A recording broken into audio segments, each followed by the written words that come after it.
And there we go.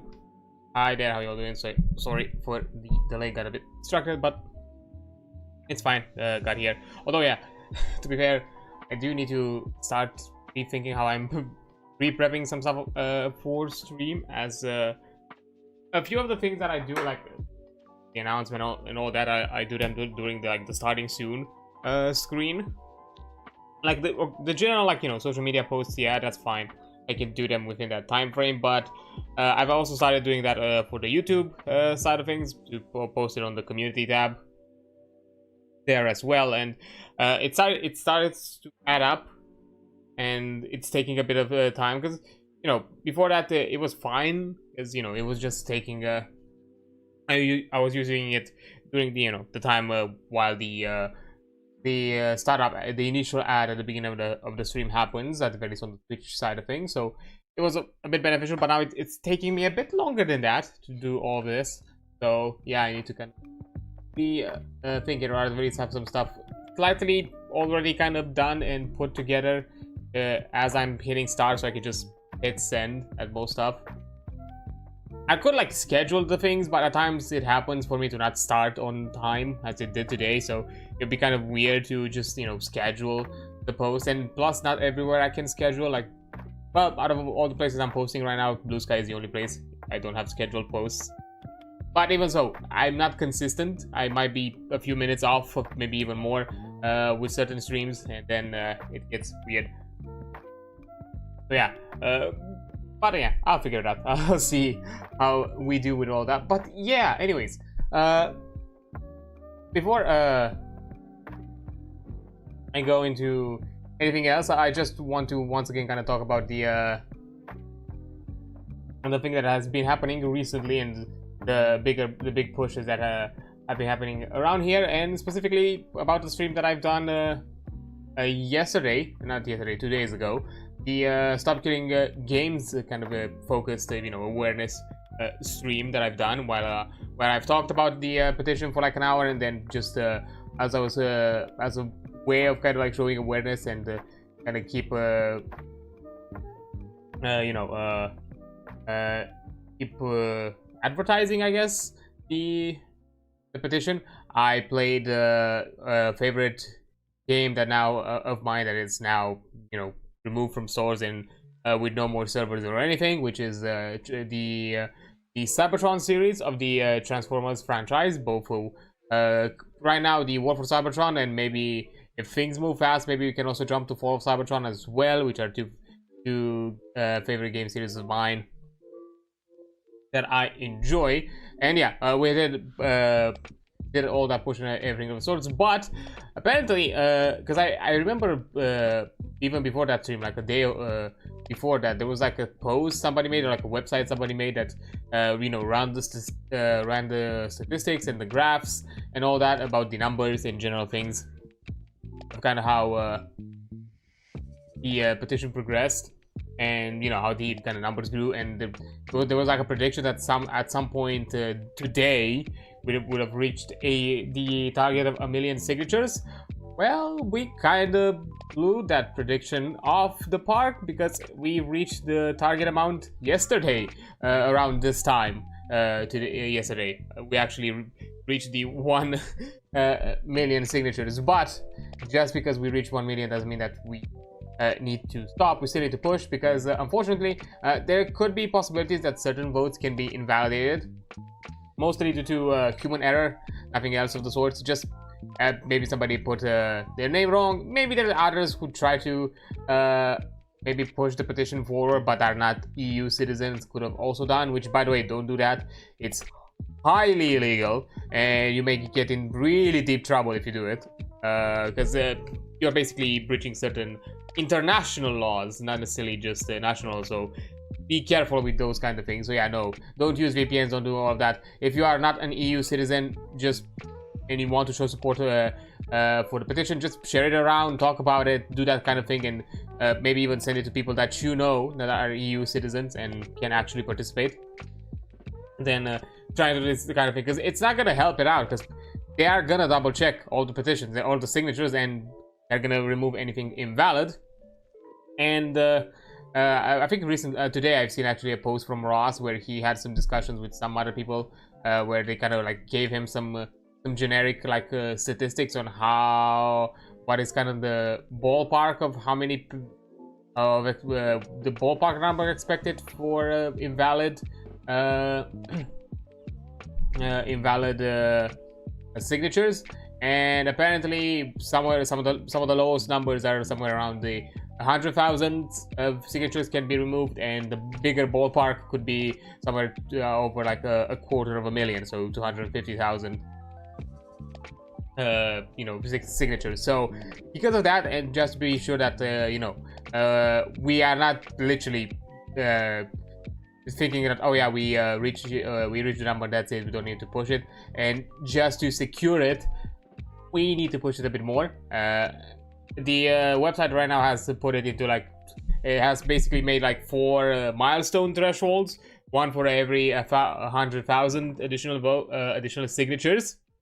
So for 1.1 million, 1.2 million, 1.3 and 1.4 million, with the estimate that Ross has mentioned today, it basically means that if we reach somewhere around the third threshold of close to 1.3, if not even above 1.3, but not necessarily needing to reach the final one, I think we should be in the clear at that point. But we still need to push, and so far, to be fair, we're doing good. Like, yesterday we reached 1 million, and we already pushed the threshold, and we are already over 1.1 million. We are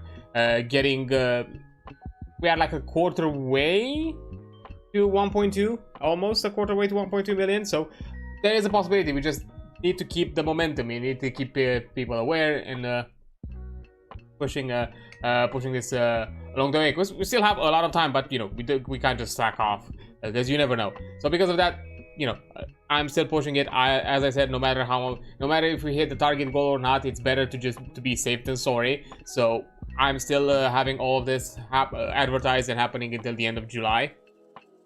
So if you want info, generally speaking, about the Stop Killing Games petitions and all that specific movement, both on Twitch, you'll have a banner it's gonna link you directly to the website, and below the banner you're gonna have hyperlinks to each of the petitions.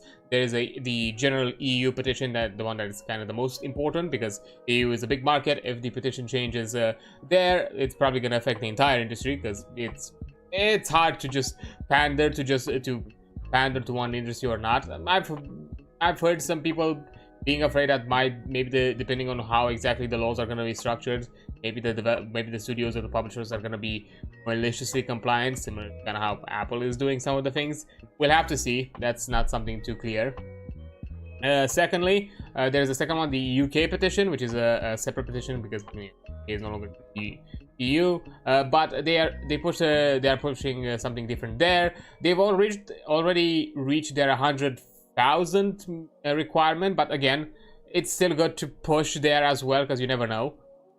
And from my understanding, for a long time, for a good while, they were like stuck in some kind of bureaucracy business, where that petition could have been good as dead, but because they've reached the goal of 100,000, basically whatever that step in the process is, I don't know the details because I'm not a UK citizen, I've not looked into it myself, but because they reached that number, that step in the process can now be ignored and be pushed forward.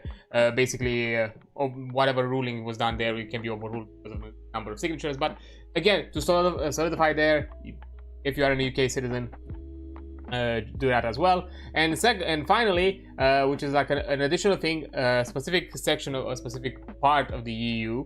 If you are French and you are a French citizen specifically, and you own a copy of The Crew, I think the French government or something of the sort has some sort of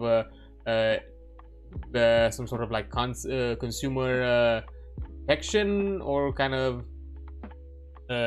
I don't know, some sort of like consumer protection like systems where you can make certain claims or something of the sorts related to the shutdown of the game. And from what I know, France has a pretty high consumer protection, some pretty severe consumer protection laws. So you could probably even, at the very least, you can add some pressure to the entire issue. And from what I've heard, I think Ubisoft is already in a class action lawsuit because of all this. So, you know, if you want to add yourself to that pile, you can do it that way as well. So yeah, all those links are available.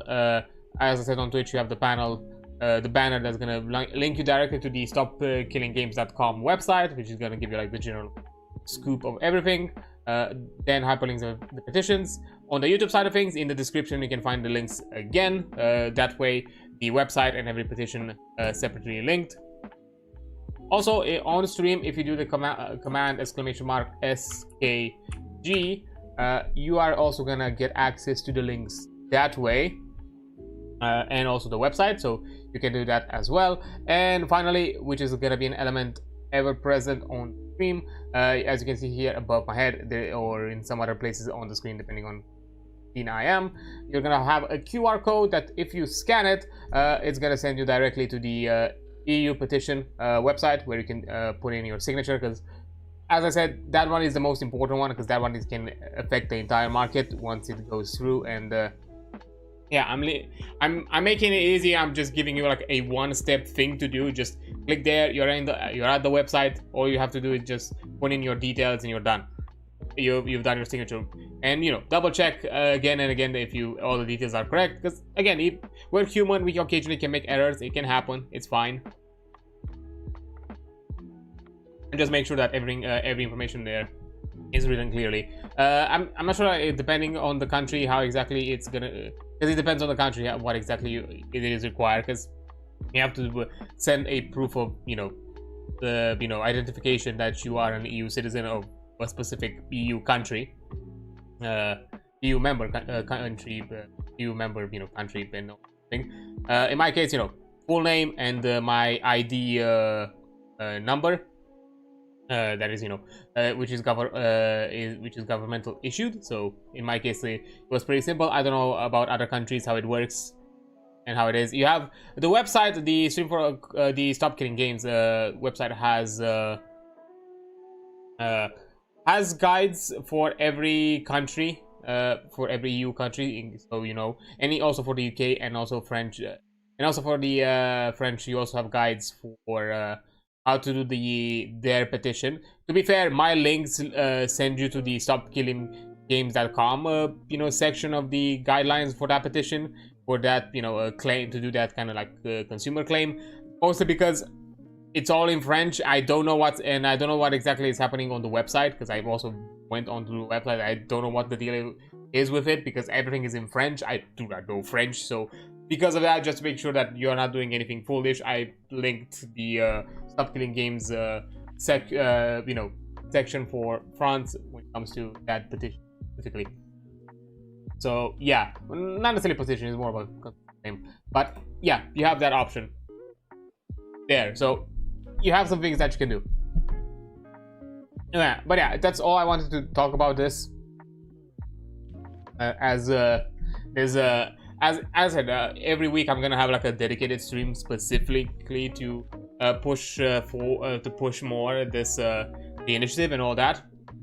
So there's no need for so I'm not gonna constantly talk about it. But hey, if you want to like generally discuss it, or generally discuss about the petition, we can do so. I'm completely open. As I said, anything pertaining to the petition, I'm not here to talk about the other's stance on it or opinions and all that. Everybody has their pros and cons about it, which I understand. It's definitely not ironclad. It's gonna have some details that need to be hashed out, but it's in the name. It's an initiative. The point of it is to gauge the interest of the European citizens about this issue. If a significant amount of the population consider this an issue, then it's gonna be addressed, hence the petition. So yeah, not every details are going to be hashed out now. Some of them are going to happen once the petition moves to the next stage. I'm not sure exactly what's going to happen, because I've not participated ever in these kinds of things. So I do not know what are the motions after this. But right now, we just the focus is to make sure that we have this locked in. So we still need to push a bit more. We are getting closer, and we are making progress. So there is there's not necessarily I'm hopeful because of the big push and all the especially of the big creators and developers that have started discussing about this, that it can happen. It is doable, but that doesn't mean that we have to become complacent. It's a similar thing that I've done also with on the socials and all that. I've constantly updated, reposted anything or anybody else's post about it that comes across my way as well. So I constantly keep it in the minds of people, because you know, potential ban is a fickle thing these days. So yeah, I'm still doing that. I'm still pushing on. But yeah, that is a general thing that is still happening right now, and I'm glad that it's definitely moving in a good direction. I'm hopeful. I'm still believe that it is a genuine movement and that it's going to do us good. I understand that there is some concerns and fears of how this could go, but at this point, if we are just constantly gonna have this kind of defeatist mindset, we're not gonna do anything. That's the problem. We're not going to go anywhere. Like, if we're immediately going to like shut down the thing just because, oh, it doesn't discuss these issues, or it or you know, I'm afraid that maybe these people are not going to interpret it in a good way, or I'm afraid, because I've even heard the discussion that developers or like publishers more specifically are going to be maliciously compliant. But if we are, I mean, at that point, if those are the issues, no movement ever, I don't think any initiative in the future will be able to check all those issues before it's put into motion. So that's kind of the thing. Yes, it is a bit of a gamble in some aspects. We might not know exactly to the specifics where it's gonna go, but we'll never know. No matter what initiative we're trying, no matter what push we're trying, we're never gonna know in what direction it's gonna go if we are not trying. And right now, this is the biggest one. Me personally, I'm not even sure if there's gonna be anything of the sorts that as Stop Killing Games that is happening right now, that it's gonna happen in the near future. Maybe some, because Ross said it himself, he's wiping his hands clean after this. Like, if this somehow fails and like just gets shut down somehow really fast, or even in the speculation that this initiative would have not succeeded, he said that he's done his dues. He's done more than he needed to do. He's not doing more than that. He's even risks his own person. He even put it at a gamble his own his own personal and general livelihood, just to try to push this forward and keep it ahead. Because he said it himself, he never wanted to be the spearhead or like the front man of this. He never considered himself, and unfortunately, with things like this, that's kind of how it happens. Those who would probably be better fits don't necessarily take that initiative or take that leap. Because yeah, it would have been better. It definitely would have been better if we had someone better with maybe bigger numbers, wider audience, a general better way of approaching the conversation and the topics at hand. Especially if maybe even behind them there was a very well-spoken developer as well. Definitely, this could have gone way better. But oh well, that's all we can do right now. We had to make do with whatever we had, and I think it's going in a good direction. Yeah, there've been some rough things here and there. I'm not saying everybody has done some mistakes here and there, but as I said, I'm not here to talk about anybody else's stance on it or opinions. I am pro of it. I consider it as a good movement, both as a consumer and as a game developer myself. So I do believe that it's gonna be in a good direction. But yeah, I think I've talked enough about this. Before I jump to what we are supposed to be talking about today, just a bit of a general coverage of things, a general, dealing of stuff. First of all, as you can see here below me and in some other places onto the chat, I am a bit in a financial need. So if you appreciate what I'm doing here and like the stuff that I do, if you can help me out, donate, do anything of the sorts, that's totally fine. But if you can't, that's completely fine. I appreciate anybody here, even those who are lurking, those who are chatting, those who do anything of the sorts, because even just being a viewer, to me, it's helping me a lot. Believe me. But I'm right now in a bit of a fickle financial situation, which puts a bit of a halt in in other projects that I want to do, because Right now I have to like figure things out and do like other hustle things to try to make do and cover my expenses. But if you want to make sure that to help me out, and by helping me out and making sure that I hit my goal, because this is just amounts an amount of money that I need to pay out to cover some debts. That's all. I have just some debts to pay out and need to be covered. Because once this is covered, I'm gonna have a clear head where I can jump back to work on projects that I had planned.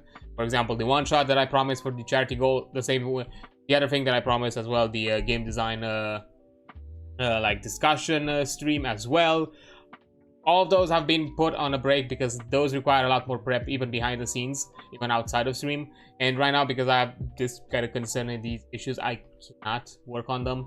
So, or at the very least, I don't have, they are not my priority right now because I need to have my stuff covered. So yeah, if you can help me out, you can have like a coffee link available on, I think on YouTube is on my description. I don't think I have it anywhere linked on Twitch yet, but if you use the command coffee, exclamation mark KOFI, you get a link to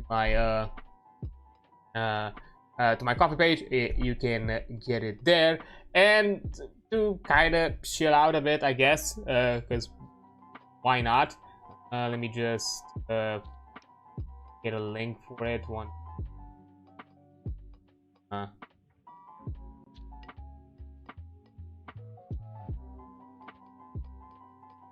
This.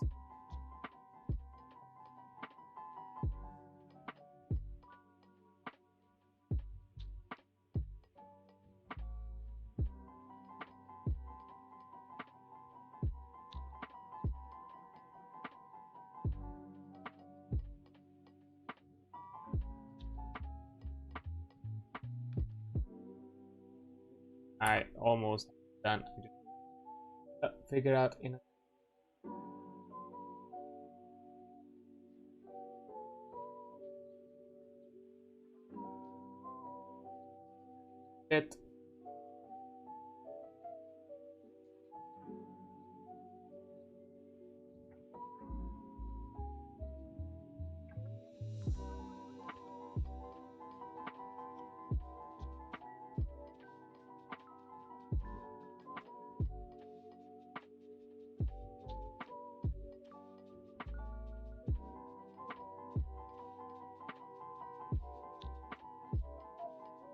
Go. There we have it. It actually, alright, something. It.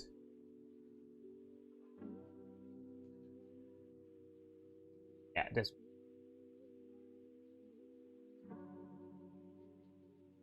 Okay, yeah.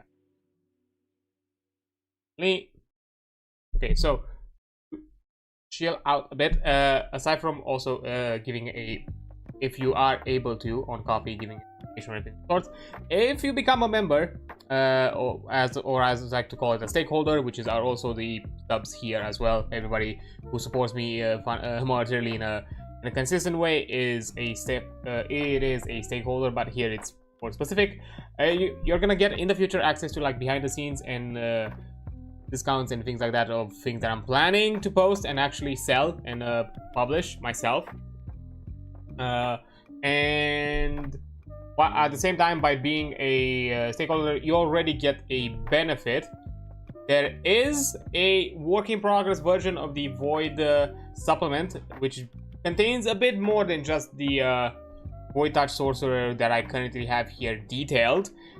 It has access to some of the flavor text that I've and additional info that I've added, as well as some extra spells here and there. So you get a benefit from it.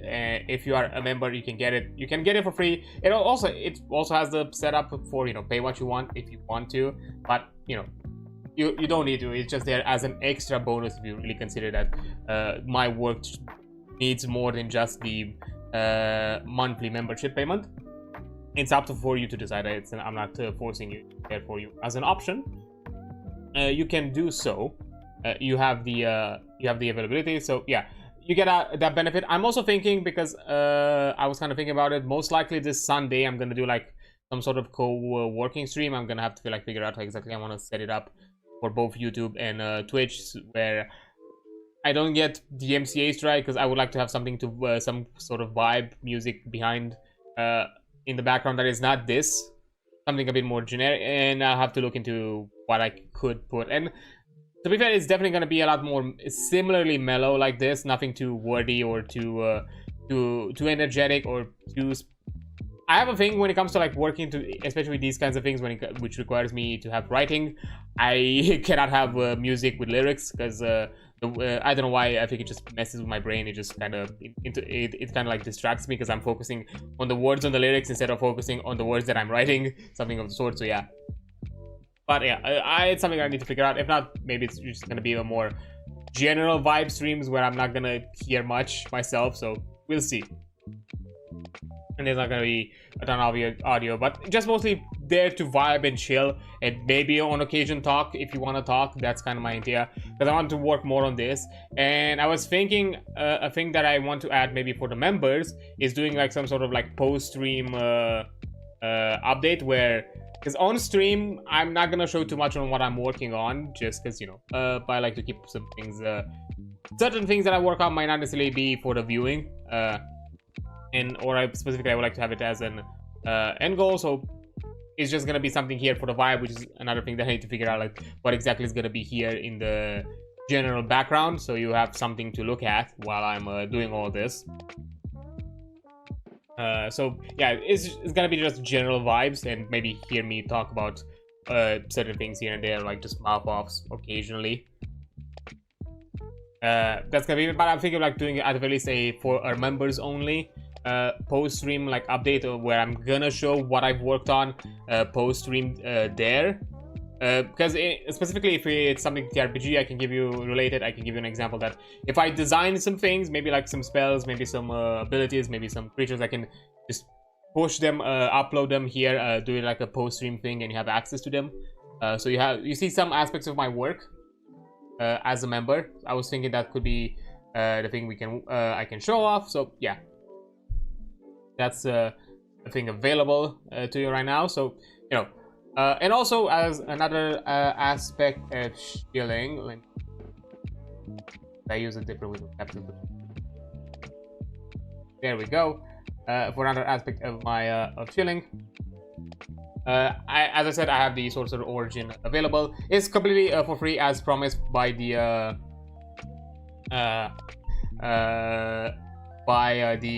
charity goal, where you have access to the Void Touched Sorcerer Origin for the Gestalt RPG Sorcerer class, which, you know, as I said, you have access to all the general like mechanical info, not the flavor one. You can get this on either on my Ko-fi page. You can have it there on the coffee shop, and again, it's a pay what you want model, so you can get it for free, or give me, or if you feel like you want to tip the work that I've done, you can also do that. And also it's available on I also have an itch.io page. Well, so you can also support me that way, which I'm gonna link. Oh.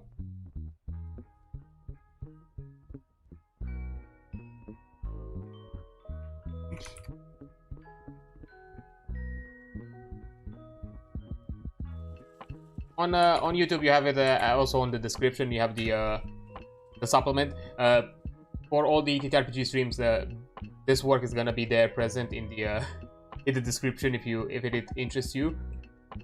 But yeah, you have the link this way as well. I also gave itch.io. I also put it on itch.io mostly as an option. So, you know, you have the option if you want to. I'm not saying that, you know, you need to necessarily get it from there, but if you prefer itch.io, some of the work is going to be posted there in the future. At the very least, the Gestalt things, and anything else, you know, TRPG related that's going to come from other systems. It's also going to come from those places. It's also going to be there, and maybe in other websites that are pertaining to that. Maybe like ttrpg, DM's Guild. I think Pathfinder has his own shop as well. I forgot if it does or not. I'll have to look into it. But yeah, it's going to be in some other places also. But yeah. But yeah, it's just an extra shield thing. As I said, you can get it for free. You don't have to everything, but it's gonna be I'm gonna work more on it, and I think Sunday that's gonna be the plan for what I'm gonna stream instead of doing for as a kind of replacement for not having a ttrpg session. It's just gonna be me having a working stream, just doing my things as a game designer in the ttrpg space. And you know, you can also consider it as a moment in space for me to ask questions and talk about like general design things or the RPG aspects of it, similar to here. So yeah, that's something that you can also do. But yeah, that is the plan. That is what I'm currently planning to do. And I'm also, let me swap over to Gestalt page. We are gonna get into the talks because I don't think I have anything else that I want to mention. I did my shilling, I did all that I have to do, and that's sort of, yeah, I think we're fine. I think we're, but before I do so, I think I'm gonna take a quick little break because I need to do things really quick that I need to have it handled. And once I'm over with that break, I'll jump straight into discussing all this and talking about it and do fun stuff. So yeah, let me just get here, have my stuff, which things. I can also run an ad break while I'm at it. Why am I not gonna have it?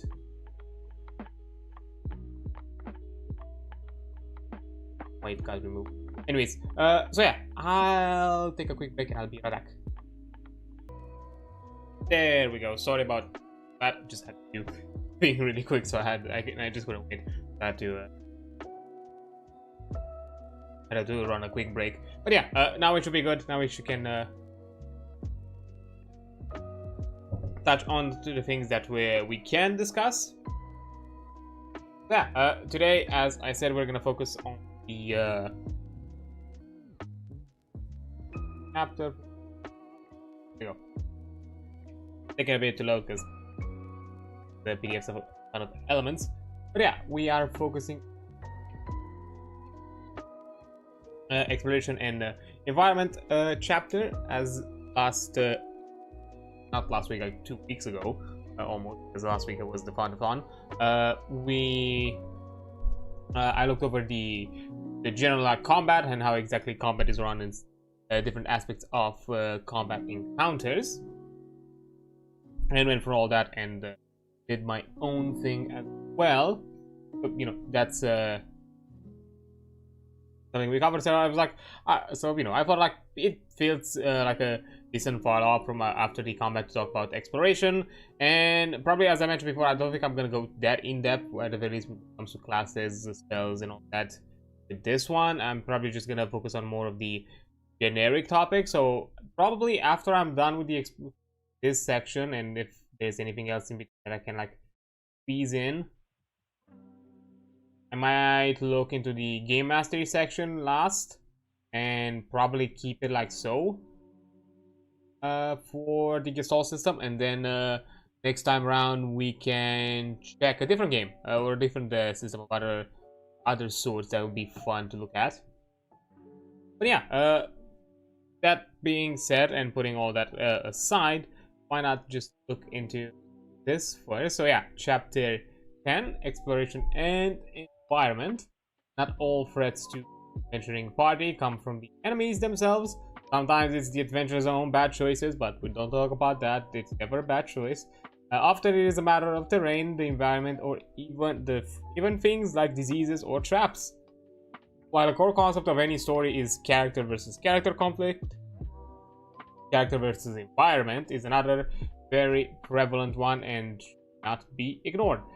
Yes, as you know, to be fair, what I like to call this, or at the least if I were to like draw kind of a more of a thinking more in the video gamey terms, or at the least something similar. I might not say the exact wording for it, but basically downtime, breathing time, something of the sorts. And not downtime in the sense of what you expect out of a TTRPG, but basically you have moments of high intensities and moments of break, and exploration environments could be that moment of break. If you run games that where, you know, combat and maybe roleplay are those more intensive things, exploration could be that occasional filler that, you know, keeps things a bit more light. Like, yeah, you do some searching, you do some maybe some skill checks, maybe to interact with the environment, or something to kind of like break the monotony, kind of, you know, break the pace thing, or not necessarily, or add a bit of pacing to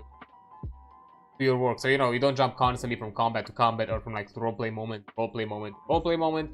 You pace it out with some additional other things, and sometimes, you know, to kind of keep it fresh, it can be the environment, the place that you are around. Maybe in you know, maybe in the courtroom that you're discussing, maybe before you're about to prep to do a big fight in a dungeon, you explore the nearby rooms to for anything of use. Maybe you're traveling and you know, having a bit of roleplay moments that are kind of where occasionally are broken up by certain events that happen while traveling, and there could be all sorts of, you know, reasons of the sorts. Oh, and also I did forget to mention this, because it's something that I do want to always kind of keep in mind for people that are jumping into these types of streams, specifically the ones that are tabletop RPG related. This is also a space that I want to kind of prevail and want to kind of cover around as a space for you to discuss, talk about the general TTRPG topics. I want this to also be a space where we can offer, you know, suggestions, ask for advice, or anything of the sorts. I've game mastered myself for quite a few years. I've started to diversify my games of that I play as right now I have on my belt as games that I played: D&D, Pathfinder, 2nd edition Master specifically, and with D&D 5th edition 15, World of Darkness, more specifically Hunter the Reckoning and Vampire the Masquerade. And there might be some other ones in the near future that are gonna be happening as well. And also the Gestalt system RPG. Not to mention this one that we're talking about, I've also played some of it as well. So I have some knowledge of certain games. And even if I may not be able to give you like certain advice that pertain to specific mechanical rulings to certain games, because I might not be fully aware on how all the rules work out, I can still give you like general advice for that and for whatever you're asking. So don't be you know, don't be afraid to ask even about games that I have not yet played or might not be aware of. But just so you know, I might not give you detailed mechanical advice and but more generalized advice on whatever your issue. And also at the same time, I want this to be a space where others can do the same thing. Like maybe I cannot offer you, but somebody that is here present on the stream can give you that advice. Maybe at the same time you're also looking for suggestions or opinions on things that you're working on in the tabletop space. That can also be a thing that you should be working on and dealing with. And I'm also open to give out my advice. But in general, I want this to become a space where people can freely talk about cool things about either they're working on or they're part of, or maybe they just want to occasionally just talk about like fun moments that happened in Spain, maybe somehow related to the discussions that we're having. And as I said, these things that I'm covering right now and these discussions that I'm reading and all this kind of documentation that I'm covering is also, you know, it's also a bit of filler. So, you know, something is happening, so you don't necessarily have to feel the need to constantly engage. But, you know, I'm completely fine to occasionally, you know, take a bit of a breather from whatever I'm reading here and talk about whatever you're suggesting. So yeah, I want this to be an open space where, you know, we can talk about our passions of TTRPG, run off ideas, offer advice, that kind of cool, awesome stuff. Because that's kind of the thing that I like about the TTRPG community. We're out here helping each other out, working together, and making cool, fun experiences. Which, you know, also pertains to game design and game development, which is also another reason why I really encourage this, and I'm really passionate about this medium of work, because it's a good entryway for anybody that might have, I don't know, danced around with the idea of doing games or working on games. This is a medium, and this is an entryway that it can be safe, because you're doing it with friends and within a controlled, safe environment. So, you know, if you have ideas and we want to run off and just do some things here and there, you know, the both from the player side and the game master, especially the game master side of the game, you can really run off with it and have some interesting things and try out and explore and experiment that creative side of you in the you know, in the more, you know, interactive medium sense. But yeah, that's the general thing that I wanted to kind of quickly add on because I forgot to talk about that. But yeah, now getting back to the topic that I was mentioning, which is exploration and environment, and going over the overland travel. In general, travel takes as long as it should narratively. For general context, an average person can do about 10 miles per day, and horses can manage about 30 miles a day. So you have some general fantasy numbers, which I do appreciate, because sometimes it can get really weird to figure out like how long does this take to travel from point A to point B, because sometimes you just might run with numbers out of your own ass, and hey, that's also totally fine. Nobody's out here judging you, be hyper specific in how long it takes you certain things, which to be fair, that's also kind of the charm when it comes to like urban related RPGs, being a bit more grounded in current day day-to-day life. It's a bit more easy to reference, but that doesn't mean that which is why I kind of appreciate for anything that it's a bit more fantastical, be it the fantasy medieval sense, or in the more higher end sci-fi kind of sense. Occasionally getting these referential numbers to help you kind of run on with things are really appreciated. Are a welcome addition, because for some people the number games can be a bit annoying, and the effort of looking into these specifics may not be the thing that everybody enjoys doing. So yeah. But yeah. Also, to be more specific, if you need to be more specific, characters can do 10 miles per day, and for every 5 feet per round, they can move. You can go another 3 miles each day. When traveling as a group, use the slower character speed. If using the mount, use the mount speed. Okay. Okay, so that's kind of the general.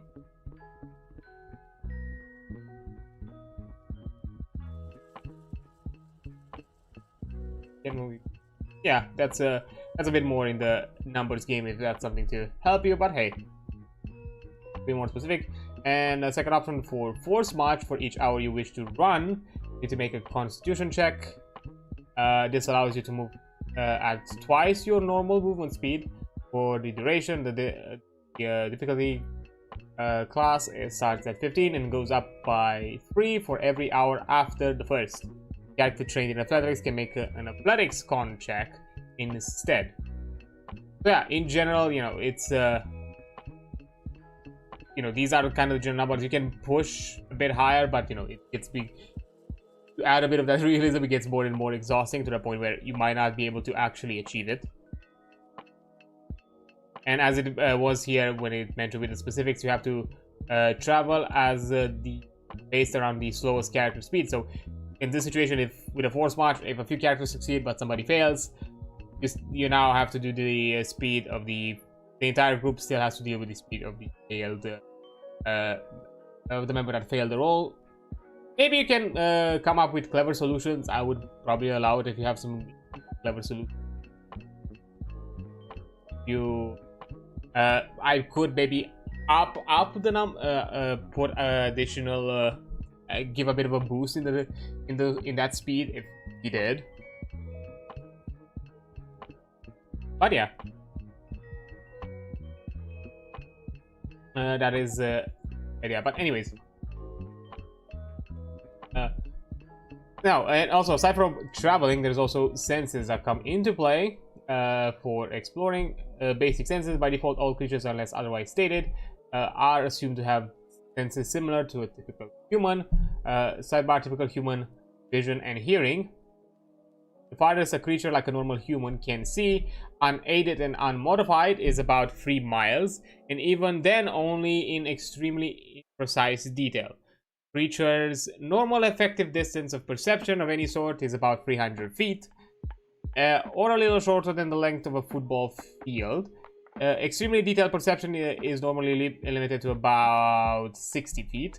In game terms, you can probably detect something like something within reasonable scale within 300 feet, but probably suffer penalties beyond that. Though the effect of this is up to the game master as well, because there could be other aspects of environment, or maybe certain situational things either related to whatever you're targeting or trying to perceive, or maybe the general characters has some other particularities where it would come into play as negatives, as penalties. But hey, again, good to have the numbers, good to have like the suggestions, because again, this is something that occasionally is discussed, and no, it's a certain game systems don't necessarily give you the numbers or a very clarified specification where exactly is the range for everything. So again, welcome to this. For hearing, people can hear a conversation under ideal conditions at about 600 feet. For shouting or whistling, it tends to be about 5 miles. Obviously, louder or quieter things can be heard at a greater distance, and acoustics and environmental conditions can modify that. So again, you have a general ballpark, but you can play around with it. Please keep in mind that you are playing adventurers and are not typical but exceptional. And do things in excess of your more mundane peers. It's perfectly reasonable for a key elven ranger rogue to be able to hear a pin drop 1,000 feet away with a good enough check, or a dwarf to spot something in the dark that no one else could have hoped to. Use preceding discussions to gauge what is normal and not as a hard limit. Yeah, you have a baseline. You have somewhere to you have a baseline or a reference point. From there, you can adjust it based on every particularity and every specifics that the character might have, the environment you might be dealing with, or the thing that you're looking for. Now, when it comes to special senses, unless otherwise noted, it is assumed that all special senses have a 30-foot reach. Dark vision, this lets you see or otherwise perceive in the dark up to 30 feet as if it was normal light, but nothing beyond that. Okay, this in here actually dark vision is technically mentioned a lot better, so you technically could see, you could visualize, you could make some color distinction, because that was kind of like one of the mentions with dark vision in I think in D&D at the very least, where it mentions that yeah you can see in dark, but in shades of gray, because technically you don't necessarily have access to a ton of light, so you can't really pertain the colors. Here it doesn't really mention that, so I guess you could assume. I don't know. I feel like it's an interesting added kind of conditions where based on your senses can I don't know, I think it adds a bit more spice in my opinion, of being like, oh yeah, you can see, but certain details might be a bit beyond you, and I guess you'll just find out once you have some clear light. So you still have a bit of risk reward, so it doesn't feel like too much of a cop out or too easy of a choice, because there's a reason why a ton of people like to run with dark vision characters, because they jump with this general assumption of, oh yeah, I can see as if it was a normal light around here, and it still adds a layer of challenge or difficulty. Then detect keyword. This makes you aware of presence of a creature or object within a specific keyword. Within a specified area, you do not trigger your own detect senses. Example, detect unholy to let you know if there were unholy creatures within 30 feet of you. This lets you sense them, but does not automatically pinpoint their location. It just alerts you to their presence, so you wouldn't necessarily know where exactly it is, but you are aware that it's within your range of detection. So that's good. That's a bonus. Even though it never came into play, Eve had something of the sorts. It had detect and also pinpoint, which is the next one that I'm going to talk about. Blood. So in, I guess, certain brutal situations, that could have been useful, but it never really came into play, unfortunately. But yeah, talking about pinpoint, with pinpoint and then a keyword. This is a stronger version of detect. It allows you to know the location of the keyword when you lay eyes on it or whatever you're using it to perceive it. So yeah, you are able to locate and just be in the general vicinity of it. Then keen senses. You have an exceptional acute sense in a particular regard. Creatures with this trait gain a free hero dice on with their perception ability when it comes to using this sense. Not sure if I've seen it in play, or if there is any specific class feature. Maybe there's a class feature, or maybe like a feat that offers you this, but I don't think I've seen it as part of a lineage or something of the sort. So anything. But yeah, basically, if you are elevated senses in some sort, then blind sense basically you can perceive creatures using an atypical sense, things like echolocation, vibration, spiritual presence. I guess you can run around and create your own concepts. You can sense anything within the list area by using that sense. Example, Glide sense vibration, 15 feet. This sense has a depth and directionality. It can pinpoint something like a typical vision can. So yeah, when it comes to vibration, anything that would vibrate within 15 feet of you, be it above, below, forward, back, left, right, whatever other directions, you would be able to understand it and be able to see it. So that's nice. Then you have scent. You can perceive a creature. You can perceive creatures by smell up to a certain range indicated by the ability. This is effectively detect smell, but at half the listed range, it instead functions as pinpoint smell. I see. So technically, scent is separate because it has both functionalities added together, but you just have like full and half ranges for it, and depending on that, that's kind of how you determine which you go with. So it makes sense. But yeah, nothing too new. It adds a bit more extra here. I think Keen is an extra one that I've seen. Sen, to be fair, I think I've seen it as a way of getting advantage on perceptional. But you know, having them here as separate type of senses, not just oh yeah, you get some sort of bonus or anything on this, is nice to have. And you know, why exactly all of this is important? Because maybe you want to utilize your senses to detect something that is hidden or obscured. Creatures who attempt to hide are still given a chance to do so, even if you have things like detect or dark vision. The ability to do something like detect magic doesn't allow you to automatically spot a rogue ranger with a magic sword who is attempting to sneak up on you. This also applies in situations where things are obscured, such as a hidden magic portal. Having detect magic will let you make a check to detect the magic, but does not automatically pinpoint it for you, because as it was mentioned here, it is detect, not pinpoint. It's not there to direct you to where you need to go. It's just telling you that there is something within a vicinity. And related to anything that comes to hiding, you have hiding and cover. A creature can attempt to hide so long as they have something that conceals them. A bush, the smoke from a smoke bomb, a chest high wall, they are crouching behind, a thick crowd, and so on.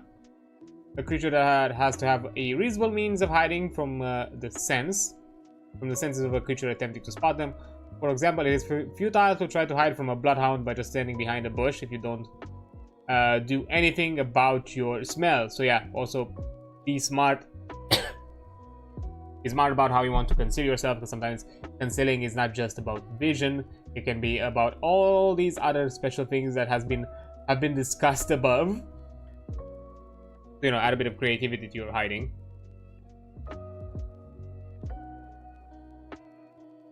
Yeah. When it comes to hiding, utilizing light. In the darkness, this lighting condition represents pitch black. The lighting condition keep in a cave without light, or in a forest, or on a night. Creatures without dark visions are blind under these conditions. And even creatures with dark vision cannot spend a hero dice on visual perception checks in the darkness.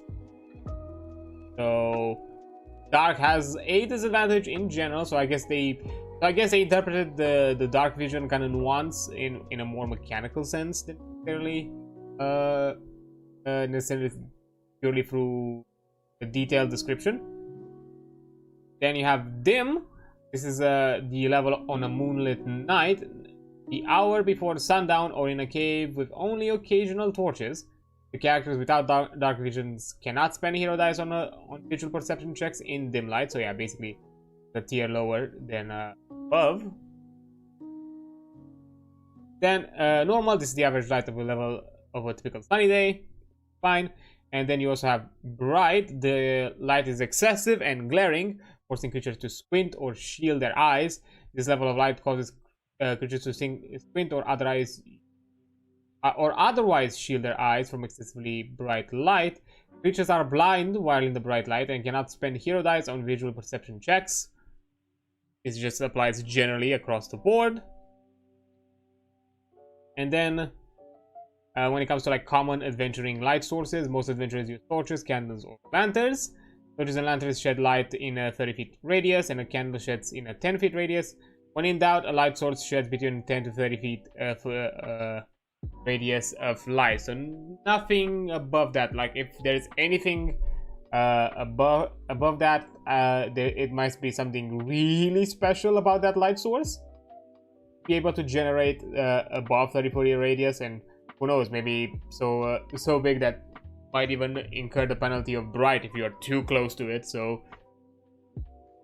yeah, don't exaggerate it too much. Then aside from hiding in the light, you can also search. If players are searching in a given area in detail, use the following guidelines to determine approximately how long it takes. Most of the time you search with the perception or investigation skills, though things like aquatic or field craft may apply depending on the specific situations. One of those situations where if you are specific about it and you know how to justify it, me personally, I would allow other skill checks if you can give me a justification on how exactly you are utilizing that skill check. And if I find it reasonable, then yeah, sure, use that skill check instead.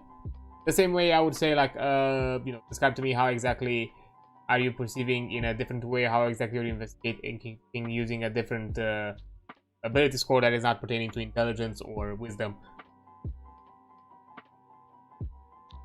So yeah, that's also something that can work out.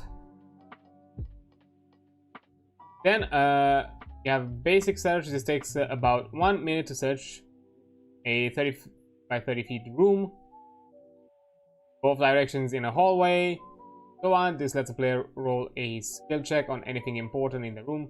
When in doubt, the search takes searching an area takes 1 minute, so that's general time spent. Quick search, it takes about an action to search a 5 foot area. This lets the player roll a relevant skill check in that area, so you also have something for the immediate vicinity. Yeah, if you need to find something, especially this one is good to know, especially like in combat scenarios or like turn-based encounters, where you have to that something is in an area, so you have to just go into that spot, check it, see if it's there. If not, move to the next something. It's fine, I'll pick it afterwards. Then you have deep search, which is a bit more detailed. If your player wants to go for an area with a fine-tooth comb, it takes about a minute per 5 foot square. Doing a deep search gives you a free hero dice that you must spend on the check to search the area. So technically you get a benefit, but you're spending a lot more time. Not necessarily that it's going to be a different type of check. No, you just make your check a lot better. But the same way here, like all of them utilize the same check, but what you get out of it and the time you spend out of it and the coverage differs depending on depending on the amount of resources you use and the amount of time you want to spend and the area that you want to look for.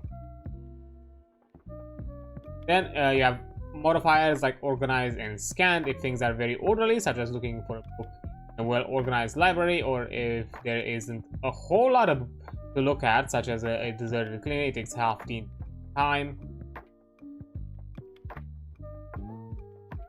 Messy and clutter if the area is intentionally thrown into chaos, or there is just a whole lot of stuff, such as looking for a needle in a haystack. It takes 2 to 5 times as long to search an area. So you also have some reference points and how exactly you can add up to these. But yeah, again, I really appreciate to be fair, I think other systems we like as well. Like, to be fair, Pathfinder does it in a more hyper specific way, where you basically get actions for a ton of things, and they kind of like make it very granular in what exactly you want to do. You have, in some situation, you might have a specific action, or depending on, because you know it utilizes a free actions kind of like resource system. Depending on how many actions you spend, you might get different benefits. And this kind of works in a similar idea. It just, you know, depending on how exactly, depending on certain certain scenarios and how, on what exactly you want to look for, or on how in depth or in what kind of range you want to look for, that can be modified, but not necessarily, not fully in the action category necessarily, or like action economy. Then finally, because all of this was about, you know, finding, searching, and hiding, what exactly does hidden mean? The DC to spot something that is based on how well it is hidden. If it's out in the open, it's a DC of 10. That's only required under time of duress. So you know, so otherwise would be easily found.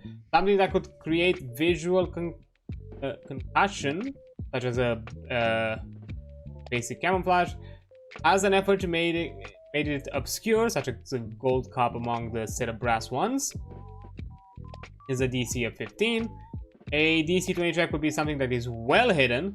It means that the skills and care was used in this obfuscation, a hidden door, trap, etc. Something that is all but imperceptible would be a DC 25 or even 30. So yeah, that's also a way to, which, to be fair, based on that DC, you can add a bit of narrative play to it, because you know, you can think of it, okay, this was really hard to find.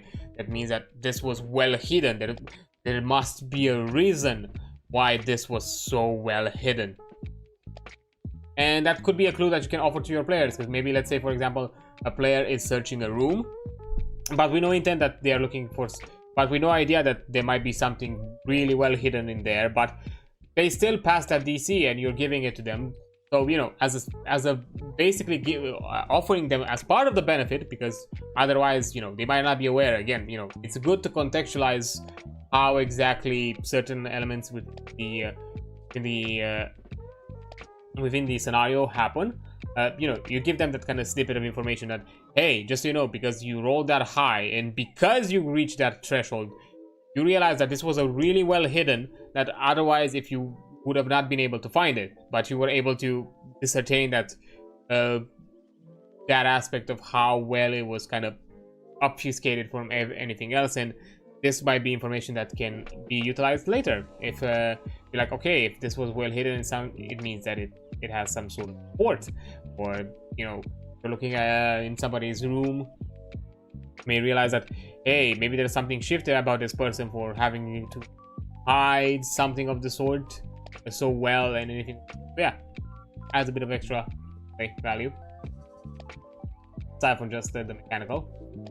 And as a sidebar, the paranoid approach, which you know, approaching a door in a dungeon or other dangerous environment can be a harrowing experience.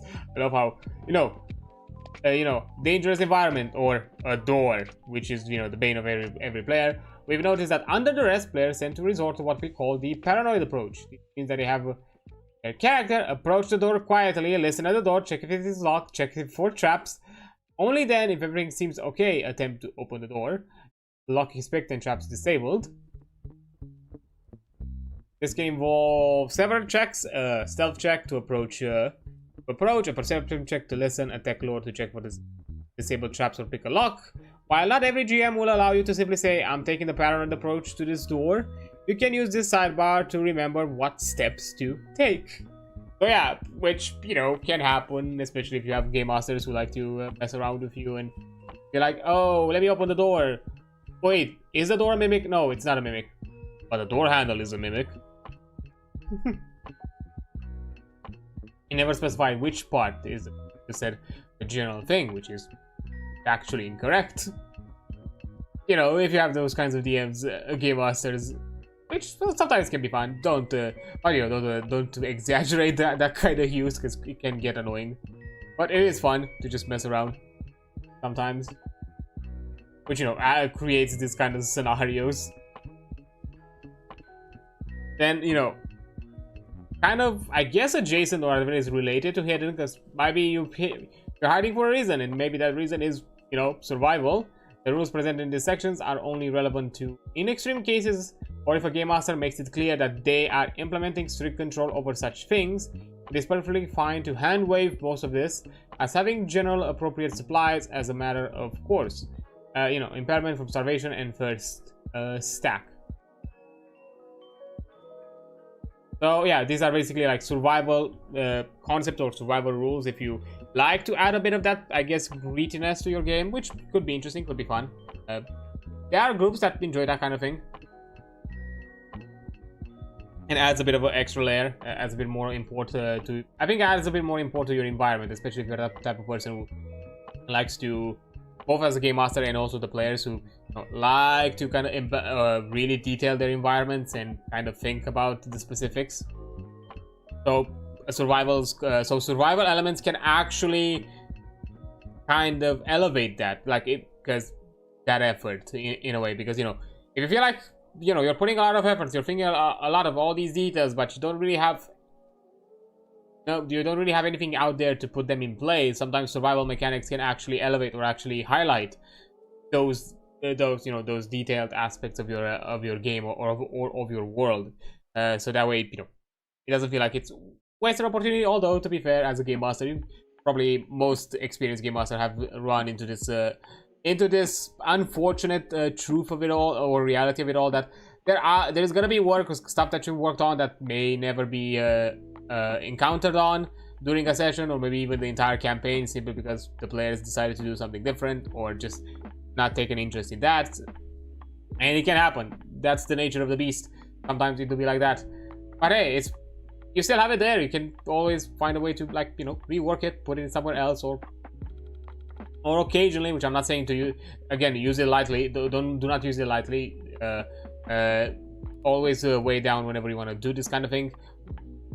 But sometimes it's good to have that false choice of, giving the players that kind of, sense of control. It's something that obviously happens in a lot of games. Again, I want to very heavily emphasize, don't do this often. Use it in very rare situations, and even then, maybe alter a few things that you feel like would better fit and add a bit of that variety. But if you have situations where you feel like, hey, this thing that I worked on is really important and I would like to have it integrated, maybe find ways to kind of integrate it or still make it part of it while also playing into the player's choice. I'm not necessarily saying that fully ignore it. Maybe something, which is why I kind of utilize the word integrate. Maybe a good chunk of it with a bit of alteration of what the player has decided to do can still be used to do it. If not, maybe keep it in your back pocket, and maybe some other opportunity in the near future arrives and you can use it then. You never know. But don't ever think that something that you worked on is immediately wasted. It could be just, it's just a special tool that is gonna be important for us later. That take it by that logic. But yeah, going now to the actual starvation rules, not starvation, survival rules. But speaking of starvation, food and starvation, in general, people need a minimum of 12,000 calories of food per day for a general idea of what that looks like. That's about 7 potatoes worth of calorie, 4 loaves of bread, 20 ounces of chicken, 50 ounces of steak, 25, not 20. Okay, or about 32 ounces of rice each day at a minimum. Humanoids of some lineages require more calories than that, such as dwarven and halfkins. That can be. So again, this is a basic, similar to the senses and other parts of it. This is the baseline.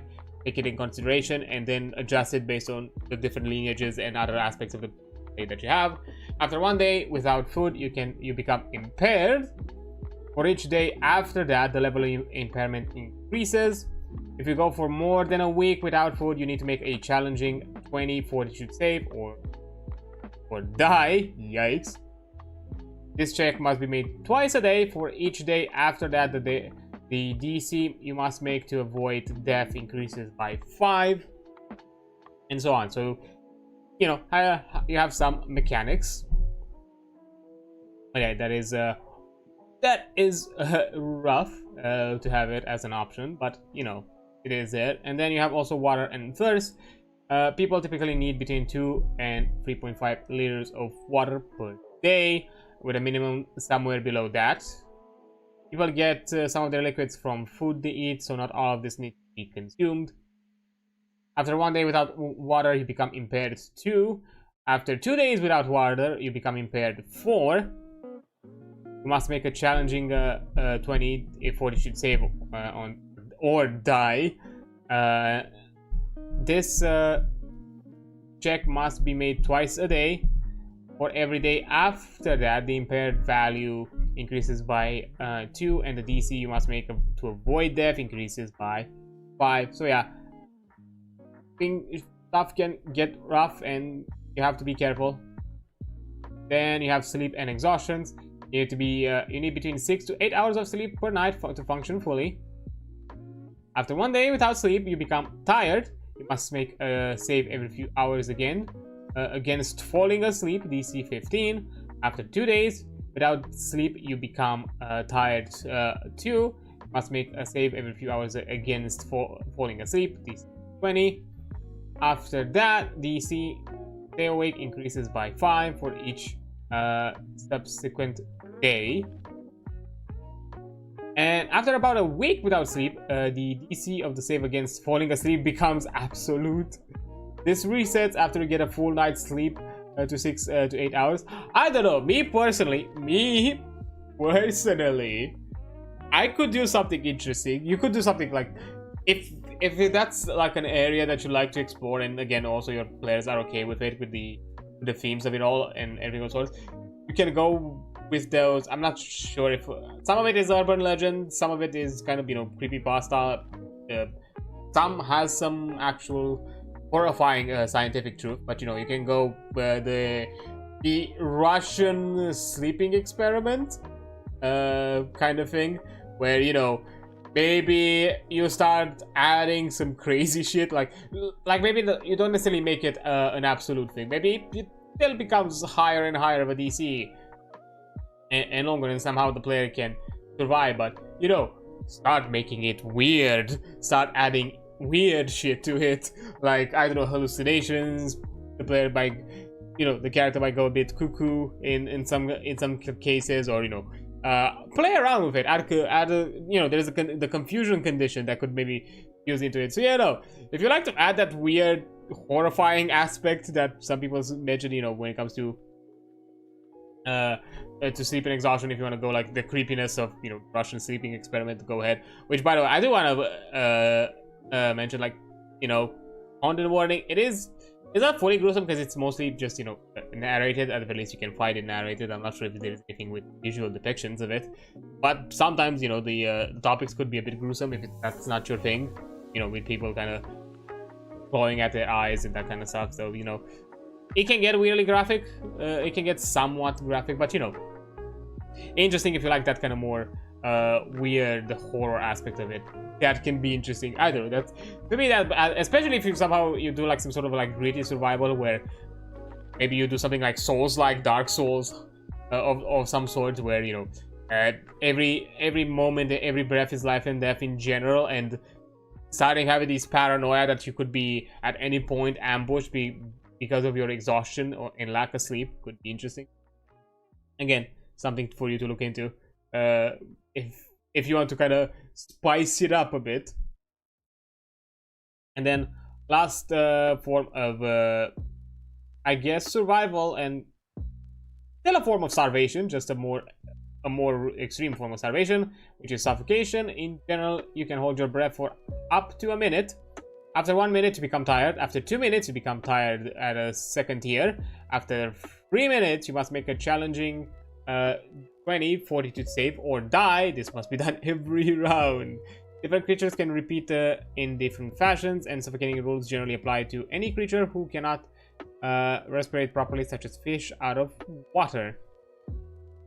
You can maybe also add up some bonus things like how D&D does it, but not exactly as D&D, because D&D makes it too easy. Or maybe your constitution, or maybe your your general fortitude can improve how you do this, aside from just beating the DC. If you are like, depending on your modifier, maybe you can add something to it. Maybe, for every additional modifier, instead of doing this DC every round, maybe you do it every amount of rounds as your modifier shows. So baseline is 1 round, and that's the general baseline. You cannot go lower than that, even if you have a negative modifier in fortitude. Which, why the hell would you have it? I guess you would like to be masochistic, but sure. And then after that, if you have +1, that means that every 2 rounds you need to make the DC. If you have a +2, every 3 rounds, and so on. So it's basically 1 plus every. You can think of extra benefits. And to be fair, as I said, and when it comes in general with ttrpgs, these are never like rules of law. You can adjust them, add a bit of interesting aspects. And again, as mentioned here, depending on player characters, either in stats or other aspects of their character, be it lineage, class, something like that, they might gain some benefits or some penalties, or they might get some alteration in how exactly the rules apply to them. Or maybe you can add in general additional layers to these rulings based on your character's specifics. So that way you can make it a bit more interesting, and encourage the players to invest in certain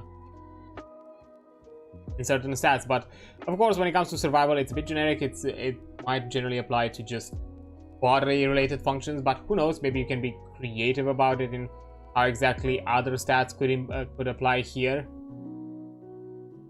if you want to think about it. But that is something that can be done.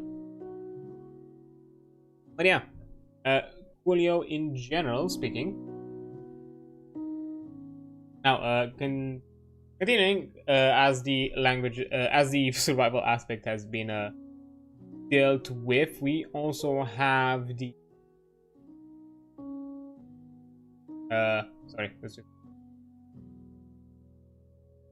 we have another aspect of exploration, but not necessarily exploring the environment, but exploring people. That sounds a bit odd. That doesn't sound right. Exploring cultures. There we go. Much better. Exploring cultures, not exploring people. Don't explore people without consent. Okay. A way of exploring cultures is through communication, through language. Damn. And the type of languages we have common languages, which is common. This is a language spoken by most humanoids, though accent and regional dialects may drastically vary.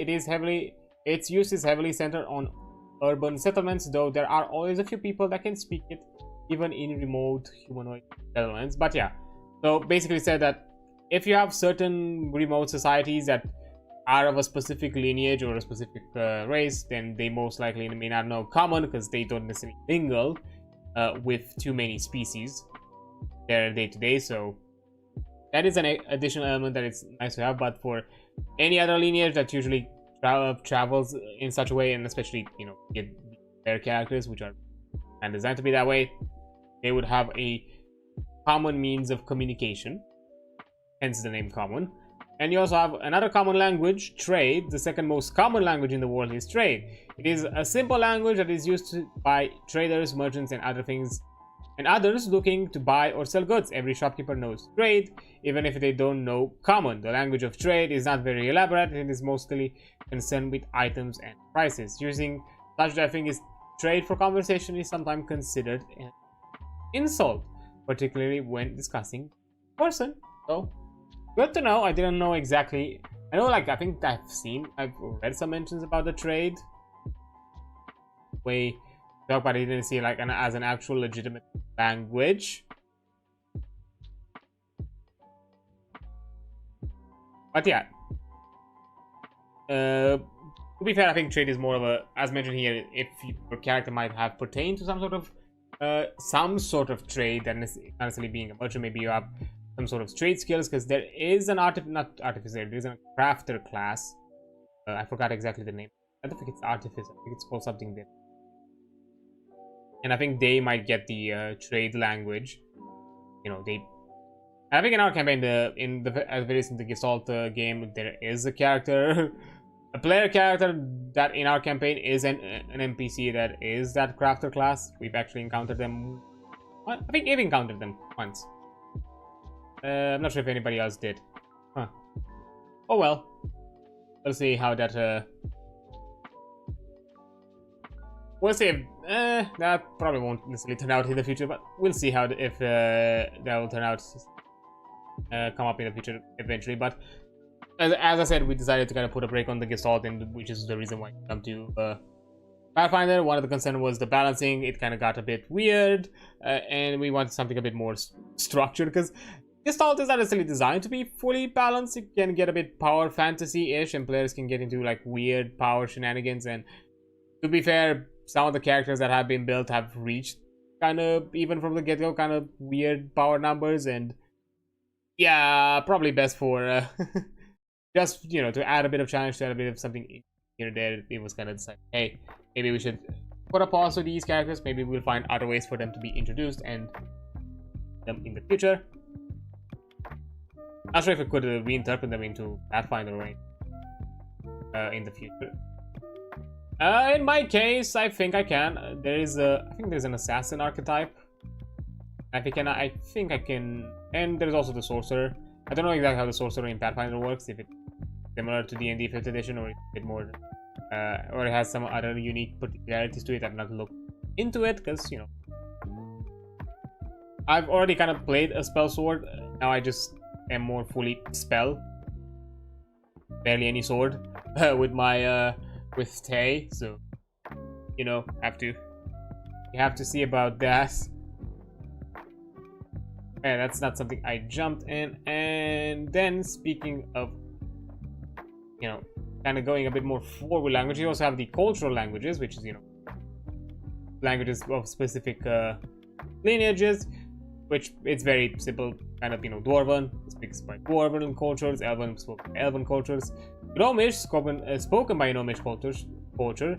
This is derived from Feynons, and is something akin to it, mixed with Common, which Fae find it hilarious to listen to. Fucking gnomes always becoming the butt of someone else's joke.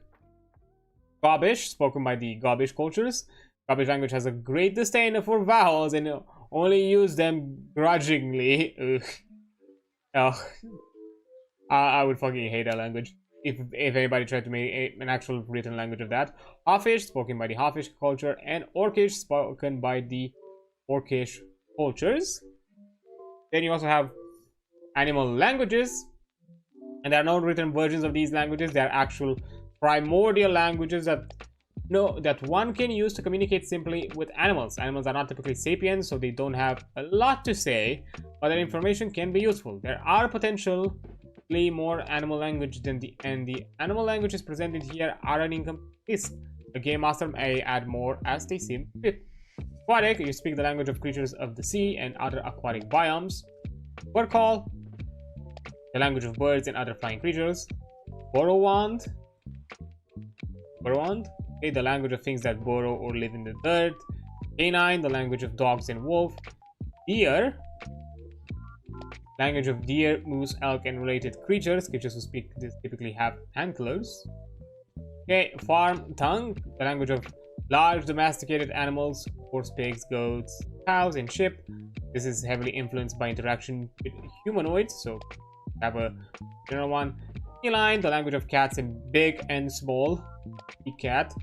Insectoid, the language of non-mindless insects. Reptilian, the language of reptiles, amphibious or otherwise. And spider singing, the language of spiders. Unlike other animals, languages, there is a written version of this language that is subtly woven into the spider webs. It can tell you basic information about the species' age, Species, age, favorite snack, etc. Oh, that's actually a nice little detail. I kind of like it. Kind of cool. Then you have also Orsign, the language of bears, and of course, if you... These are very like generic animals, the ones that you most likely encounter on a day-to-day. But you know, if you want to make it even more granular and add a bit more exotic animals that are still, you know, common to the real world, not necessarily exotic in the sense of fantasy exotic, like a unicorn or anything of the sorts, then yeah, I think the other category goes more into place, which rare languages which have accursed, spoken by unholy creatures, those related to them and those who serve them. Arcane, spoken by wizards and other spellcasters. It is a language arcane scrolls are written in, and is a complex language designed to articulate the intricacies of spells. I'm guessing kind of... I forgot the name of the creator. If you've seen... I think some of you have probably seen him on TikTok or YouTube Shorts. The guy who literally made an entire book on how to literally, in a scientific way, actually cast spell. Literally made it like a legitimate fantasy research paper that applies, you know, actual kind of mathematical and physics principles to it. And to the point where the guy even developed it to create spell patterns and ways to write spells, and even how you can add your own embellishments and variants in the stylings, as well as some other... The guy went really, literally extremely hyper specific and extremely scientific with it, which I fucking appreciate. It's cool work like that that really makes me love this kind of video, because it is crazy, it is exaggerated. Is it really necessary? No. Is it cool to have? Fuck yeah, I would love to have that kind of shit.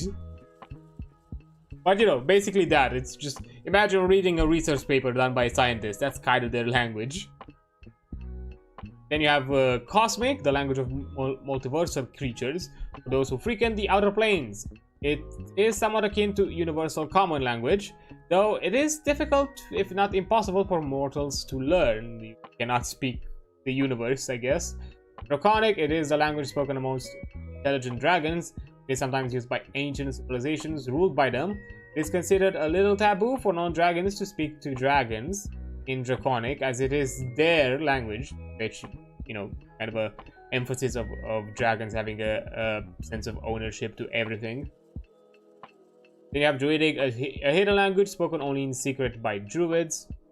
Emphasize on secret and druids. And Druidic can be simple, I guess, could also be something similar to like Thieves' Cant, which is not necessarily just words. It could also be symbols that mean something or like tell something. Not necessarily just words. You have Earthen, spoken by those affiliated with the elemental plane of earth and earth elements. Sapient, borrowing animals sometimes speak this, but they more likely speak Borrowant on the mortal plane. We also have Exalted language, spoken by holy creatures, those related to them and those who serve them. Many clerics and paladins speak this language, fair enough.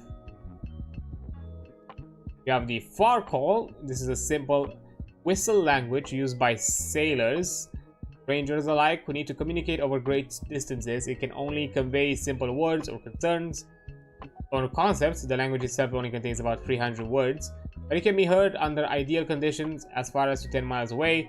I'm kind of imagining something kind of like the fantasy way of saying, like, you know, Morse code, but but heavily simplified, because, you know, you cannot fucking... I guess you could, but it probably would be lost after a while in travel, which is, you know, why you need to kind of have it, you know, short and sweet kind of thing. Phaenons, the language spoken by Fae, it is rather sing-songy, devilishly complex, and has shifting set of rules that only the most dedicated can truly follow. They have a very petty name for their language in their own tongue, but everyone else calls it something like Fae nonsense, or colloquially Phaenons. Fair enough. Gardenian, the language of Gardenia, and particularly the Garthel movement, is spoken in the province of Gardenia, but is a rare language outside of there. I'm guessing something a bit more setting specific. Giant, the language of giants and their kin. Grey speech, the language of sentient undead, necromancers, and occasionally those who work close to death, gravediggers and embalmers. Then you have high speech, used by nobles and courtiers. It's an extremely formal form of communication. It is quite flowery and verbose. Technically, every language has a high speech variant, and learning this allows you to speak the language you already know in a high speech fashion. So yeah, think of it like kind of speaking kind of like a lawyer. They need to know the language to speak the way a lawyer speaks. Flame tongue, spoken by those affiliated with the elemental plane of fire or fire elementals. This speaking this language allows you to listen to the crackling and popping of fire to discern some information about it, how well the flame is burning, about how long it's been going, and the general kind of fuel it's burning, and so on. So I guess it can also work as a kind of more of a utilitarian language, not necessarily just something about, you know, elemental creatures. Prime elemental, simple language used by sapient elementals and those who are involved with them to speak on each other. It's a bit crude, very inaccurate, but it can be used to get across elemental lines. It has been compared to a trade for elementals. Fair enough. Storm tongue, which I think the elemental plane of air and elementals, similar. I'm guessing it's similar to flame tongue, but you are listening to the sounds of rushing wind, storm, determine their general ferocity and expected duration. Certain sapient flying animals sometimes speak, but they more commonly speak bird call on the plane. Fair enough. And Thieves Can, the complex dialect of Common, that has a series of ever-changing slang terms, in-jokes, and references that only professional criminals know. It uses secret codes, often simple symbols, to convey simple concepts. Easy mark, good security, this house has dogs, etc. Though beyond that, it has no formal writing. Yes, Thieves can be some sort of like speaking in code, but the speaking in code is more in the sense that it's from the outsiders, from someone from the outside listening in, it sounds like a normal conversation, but for someone who has a more of a keen ear about it or knows the double meaning, they can ascertain. I think there was like a video that really or some articles that really covered this very interestingly, how you can have this interesting conversation about how you make a cup of tea and actually being conversation between you know, the barkeep and the customer into more of a contract work. And you know, each specificity about the tea, it actually gives you the information to the point where even how you stir the tea, how you position the cup, how you do all of that actually adds information, not just the general conversation. Even the elements that partake to the conversation are in it. And Wave Call, which I'm guessing it's similar to Flame Tongue and Storm Call. You know, affiliated with the plane of water and water elementals. Speaking this allows you to listen to crashing waves, babbling of a brook, or similar water sounds. Discern some information. The temperature of the body of water, if it's a salt water or fresh water.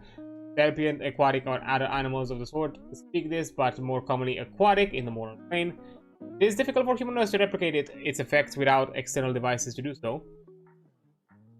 Fair enough.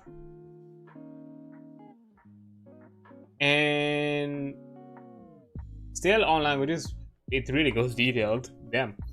Now we're talking about dialects, Pidgins? Not sure exactly how you pronounce that. And Creoles? Creoles? Languages are an evolving and ever-changing thing. The aforementioned language represented broad language groups.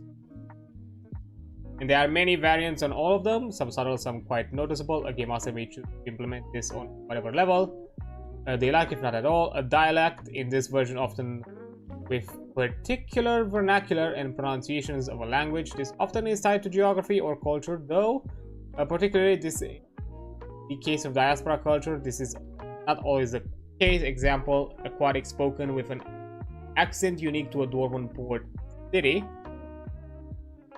Yeah. This is more not necessarily something that it has to be put into actual roleplay fashion. You don't have to actually make the dialect yourself, but this could be a detailed, you know, contextual detail that you can give the players, like especially those who are knowledgeable. Be like, hey, you realize that this person speaking in a specific dialect that might be offering you additional information. Pidgin is a simplified language constructed so people speak two or more different languages can communicate. Dwarven and an Elven speaker may create a pidgin based on the shared words to communicate. These may grow quite complex and eventually evolve into Creole, which Creole in the linguistic sense is an evolved pidgin that results in a new language.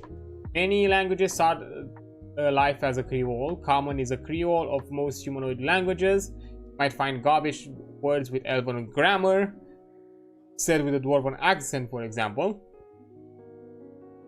Trade is technically a Creole, though it's more akin to a pidgin due to its simplified grammar and limited vocabulary. So yeah, it is more the idea of, you know, how languages evolve and cultures kind of mesh together and they kind of create their own languages, as language is also a living thing pertaining to the people, you know, speaking it.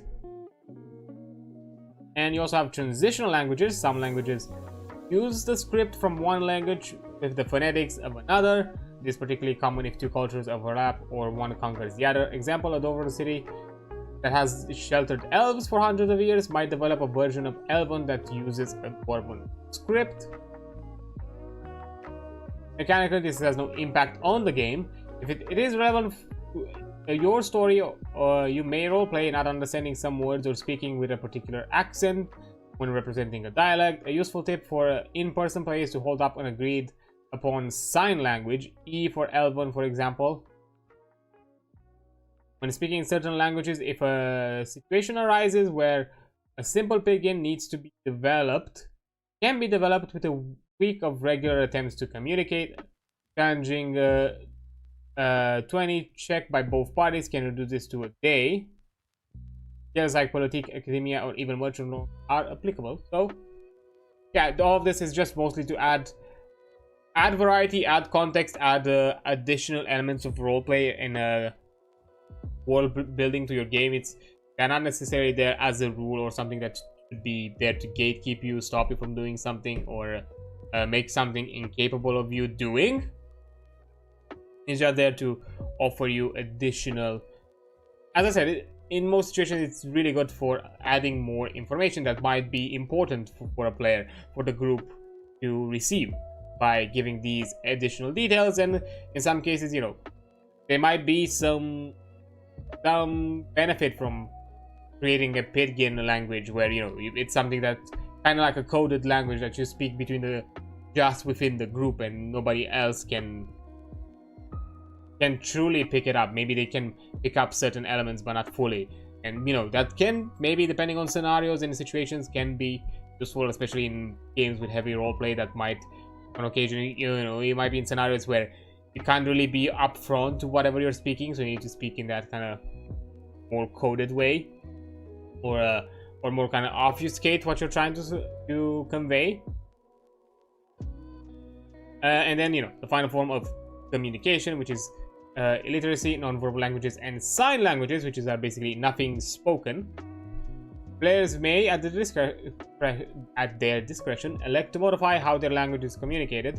Any language may be converted to a sign language, written only or spoken only with player and game master and the game master's agreement.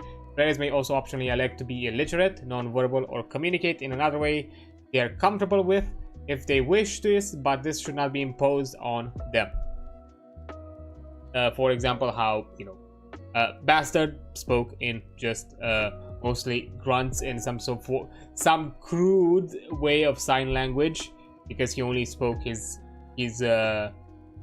homeland's language, which is not common, so he could understand it, you know, spoken, but he could not read it, and, you know, made it a bit interesting. I'm not saying, hey, for role-playing reasons and living of sorts, it's good to have it, but it's good to have it there, and adds a ton to the character. And as long as you know you're playing it well and you're not playing it there to be some way ignorant or to find it as a tool to ignore others, that's completely fine.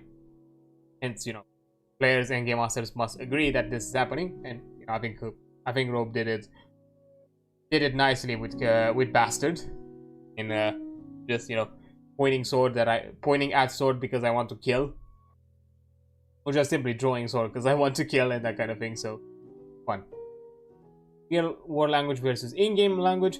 There is no correlation between real-world language and in-game language. Dwarven isn't Gaelic, and Exalted isn't Latin, for example. Players may speak any language or use any form of communication in the real world. This game is for everyone. So yeah, it's up to you if you want to interpret something as sounding in some way. You know how some, as mentioned here, how Dwarven sounds kind of Gaelic or Scottish or something of the sorts. Exalted. I'm guessing they are going with Latin for like the stereotypical, kind of priestly, kind of temple way of things, similar, but some, I think, was it Goblin that kind of did some weird kind of, not necessarily British, but some kind of like weird British slang. Some people kind of associated Goblin with. Of course, you have the Warhammer 40k where orcs literally just speak British. Some form of like a very kind of like slang way of British. But yeah, again, those are purely for flavor and for you to do it. It's not something that, it's not like a set in rule that from now on this is how all the languages in this world sound like. Maybe there are, as we mentioned, there are dialects, there are varieties. Maybe there are dwarves out there who sound a bit different, not fully Gaelic. So yeah. But yeah, no translation. Language is heavily influenced by the people and communities that speak them. Because of this, there isn't always a direct translation between languages for every word. For example, in Georgian, there is a word zeg, I think it's zeg, which is the day after tomorrow in 3 days, which we don't have in common English.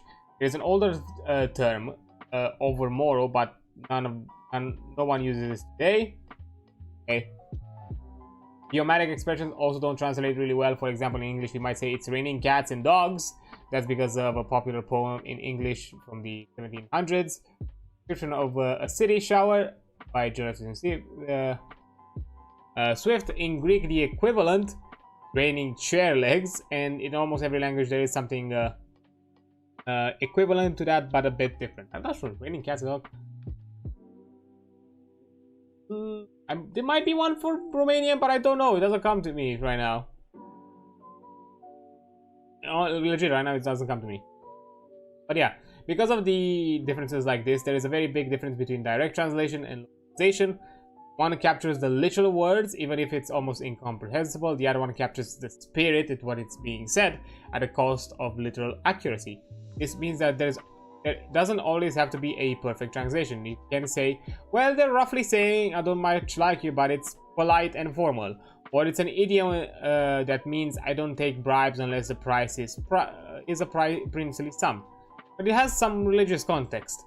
Have fun with it. Or if it's too much or is not appropriate to the situation, a straight translation is perfectly fine. So yeah, you can be creative about it. Again, these are just things that add flavor and add a bit of additional world building. That's not necessarily something that you really have to think about and really put your head to it. But in case you believe that it's something worth taking a look at and think that it's more like worthwhile, then go ahead. That might be something that adds a bit more flavor, adds a bit more character to your world, to your players, to the NPCs around you, and everything goes asort. So it's fun to play with the concept. It's not something inherently consequential in a mechanical sense. But yeah, I think now I'm gonna take a quick break as we're gonna jump into some other more mechanical things like Encumbrance and other things of general exploring. So yeah, I'm taking a break now because an ad break is about to pop in less than a minute, and then I'll be right back once the ad is over. So yeah, I'll see you in a few minutes. Oh, okay, there we go. Sorry about that.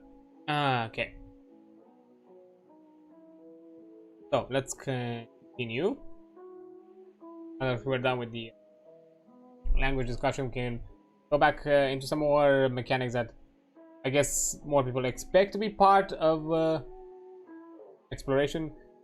The one that I think has always been discussed within like the ttrpgs and how exactly it should be handled. With some saying yeah, no, different variants of it being encumbrance. In Gestalt, we don't pinch pennies or worry about every ounce of weight.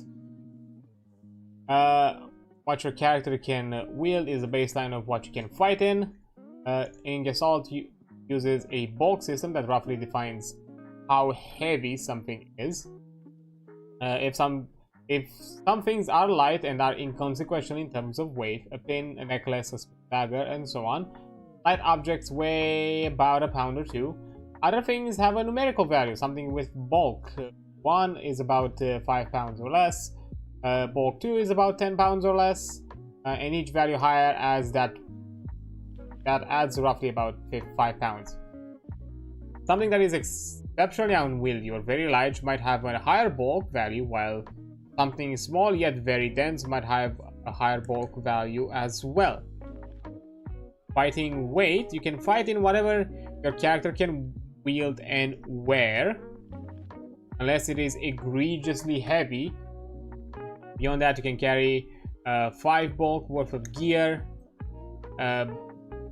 equal to your strength plus bulk equal to your strength modifier. Okay, fair enough. So it is generally pretty I think it's pretty forgiving overall.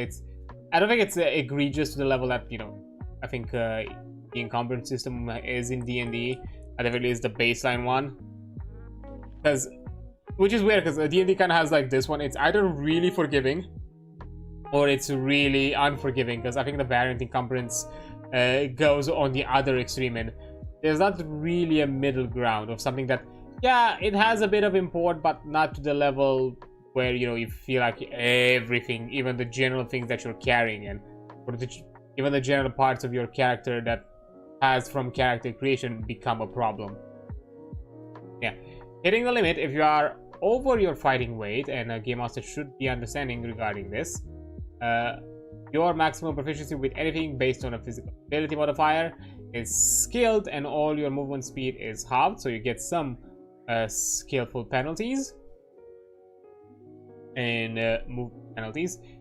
Dragging, if you have to try to drag something, you can do at around 20 bulk, or plus 2 bulk per strength modifier on top of a worn equipment.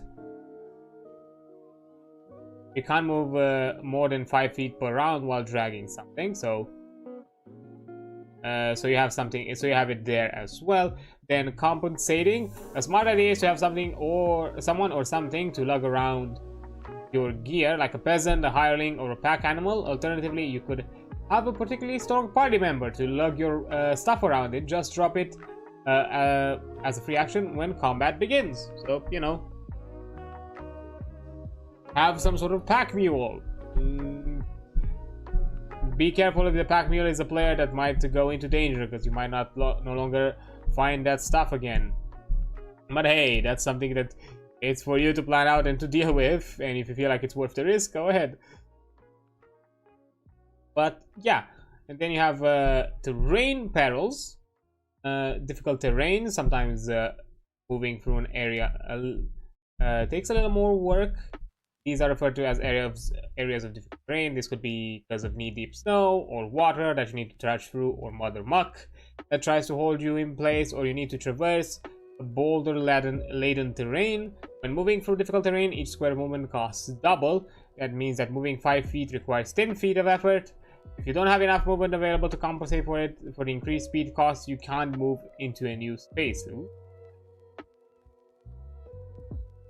Wow, so basically it says that it's actually no, basically on the logic of it's rounded down. So if, for example, you have like 25 feet of movement, that means that you can only move 2 squares of 5 feet. Not 3. So that's kind of the idea, that you don't have the full required effort, the full resource required for the effort. You cannot do it. So yeah, that is important. Then you have dangerous terrain, which is dangerous or hazardous terrain in an area where it is actively hazardous. This can be pools of acid or magma, a burning room, thicket of sharp brambles. Most forms of dangerous terrains list how much damage it deals or what other effect it has on those that enter the area. Creatures suffer the effect of dangerous terrain when they first enter the area and start their turn on subsequent runs until they leave the affected area. The area can be both dangerous terrain and difficult terrain if the game master deems it appropriate. Well, I would deem it appropriate if a magma pool is also difficult and dangerous terrain, because it's a pool of magma that is just, it is more of a blood, it's more of a viscous substance than something like, you know, water. And you're kind of sinking into it as you're burning away your legs.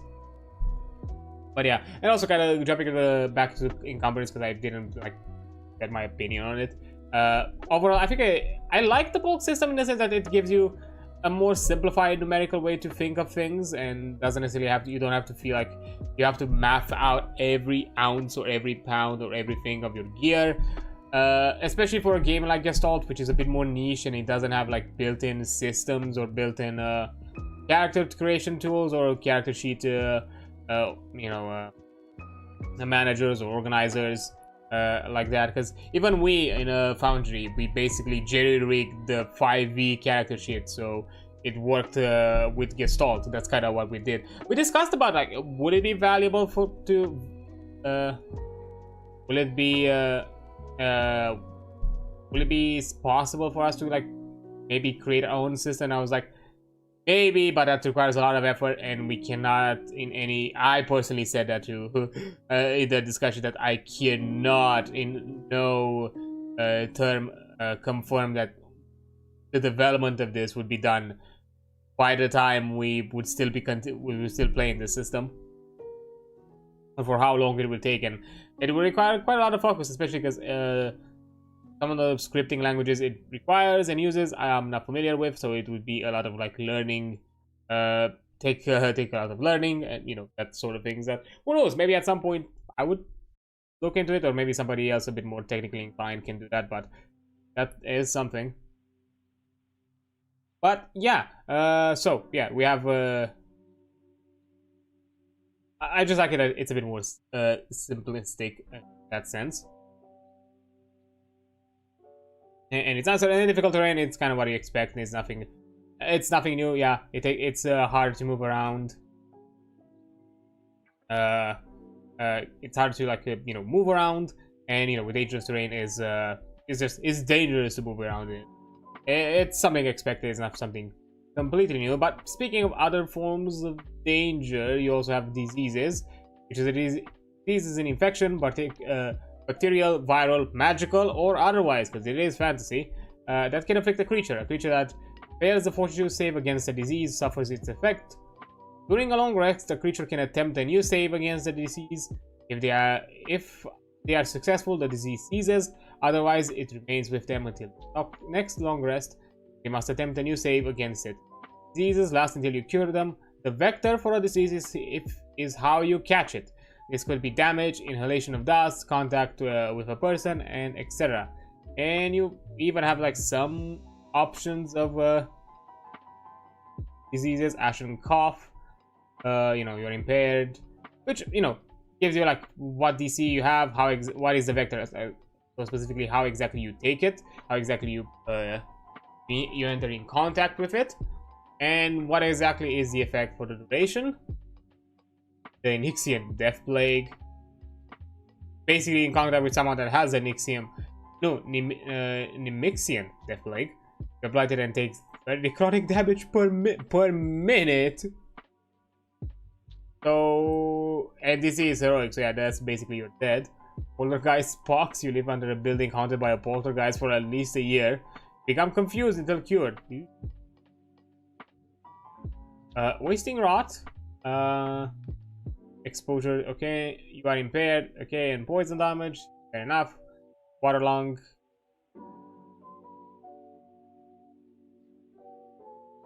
Impaired. You and lose the ability to breathe air. You only be able to breathe underwater. And zombie virus, a classic. You take damage for creatures that are unarmed attack who is infected by the zombie virus.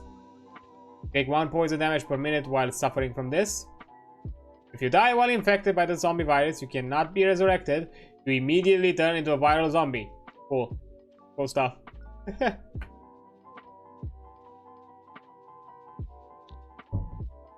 But yeah, that's just gonna going over it, and you know, you can create your own your own diseases and weird funny things that could happen.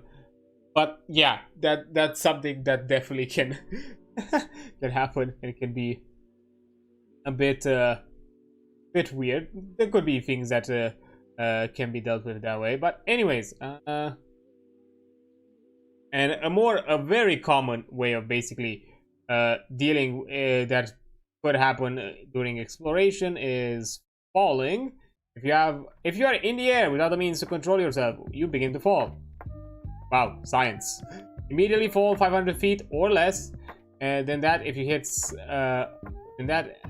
if you hit something first. Falling yourself doesn't normally take up an action, though if someone is attempting to exploit this, the game master may elect to have it take an action. Oh, that's fair. Immediately fall 500 feet or less, that if you hit something first. When does deeper roll? When does falling happen? It happens immediately, interrupting other actions. This means you start your turn 1,000 feet up in the air, you fall 500 feet, and then you can take your turn. If you are running along a cliff, fail an acrobatics check and fall off the side of the immediate fall. Immediately fall 500 feet. If you survive and still had actions, you could use them to continue your turn. So yeah, basically, so yeah, per turn you go down 500 feet or less in case there is ground before 500 feet, for example, and before are reached, and then you might be able to attempt to do something. So yeah, it is very precarious. And non-control, you do not immediately fall 500 feet if you have a meaningful control over your actions. If you can fly, glide, or have, for example, a parachute, you'd be able to control your action. That means that controlling your fall describes how falling works in their specific instance. Yeah, I'm expecting that at the very least with gliding, you might have a more a specific rate of falling depending on the glide. But yeah, and falling damage. If you fall up a great height, you suffer damage. If you fall more than 20 feet, you take 1 point of fall damage for every foot you fall. So that means 20 damage. Yeah. You can attempt an acrobatics check to reduce that amount of damage you take by the result of your check. Must be at least skilled in acrobatics to attempt this. Falling damage ignores resistance threshold because you fell, and it would be kind of cheesy otherwise. Example, if you have taken 50 force damage for falling 50 feet, I could do an acrobatics check to reduce that. If I got a 20 on my acrobatics, that means I will take 30 damage. That is still some damage, but yeah, no shenanigans of ignoring damage. That's definitely not something you can do. But yeah, this one 20 feet damage. I know D&D has the rule of I think if it was like above 10 feet, if you fall, or like 15 feet, you take 1d6 for every foot. It's technically lower damage in D&D, and I know D&D has a cap, but me personally, I would not necessarily cap it, because there's such a thing. I know there's such a thing as terminal velocity, but let's be honest. If there's something that you would fall up at a reasonable height, that even for a immense creature would dent your entire HP, you probably should still go. It's just a way to kind of emphasize that, no matter how big you fucking are, like even if you're like a dense, insanely immense creature, if you actually fall a height significant for that creature, then probably take it. Yeah, you should probably take that damage. So yeah, that's just me. And here, for example, it definitely says this in such a way where there is no cap. So yeah, if you fall 10,000 feet and there is no way for you to actually cushion those not 10,000, those 1,000 feet, well, that's 1,000 damage, which most likely, even as a max level character, you do not have. So bye bye, you are a stain on the ground and nothing more. And it's gonna be rough. But yeah. But speaking of the environment, aside from you being hurt by the environment, you can hurt the environment back as well, and that is through damaging the environment. Item HP gear, unless otherwise noted, objects have 10 times their bulk in hit points. Light weapons count as if they had a weight of 1. If they are magical, triple this value. Relevant professions can check can repair damage equipment, so you have some numbers. Okay, from the looks of it, threshold is identical though, although, you know, if you have something, you could make the items a bit more special if you have something hyper specific to raise their threshold if you want. But otherwise, yeah, pretty bulky, pretty sturdy overall. And of course, especially if you have like designed encounters where this can matter, although 90 damage, depending on level and what you do, 90 damage can still be quite a lot of damage to do in a few turns. So it might be something that you can do in a few turns. So if you have some sort of crystal pillars that shield your boss that you need to destroy first, 90 damage could still be significant if you have like 3 of them, and not all your characters can do like 90 damage per turn, most likely. That can still add a bit of challenge, so that's interesting. Yeah, think of it also this way, because when it comes to damaging objects, it's not just the general minded idea of I want to break up someone's sword or anything like that. It could be something more, think of it kind of like a boss encounter in a video game, and these kind of things are important. It's a good thing to reference. If you have some sort of like a wizard or caster has some sort of like magic crystals that shield them, those crystals are magic, so definitely they are a bit more resilient. If you have a boss that has some sort of mundane, some additional plating that gives them some sort of additional benefits, then think of it as an additional threshold to damage.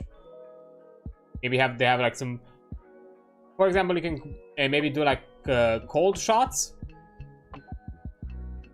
of certain things. That it means that you can then damage it. For example, you can have like a boss encounter, I would think.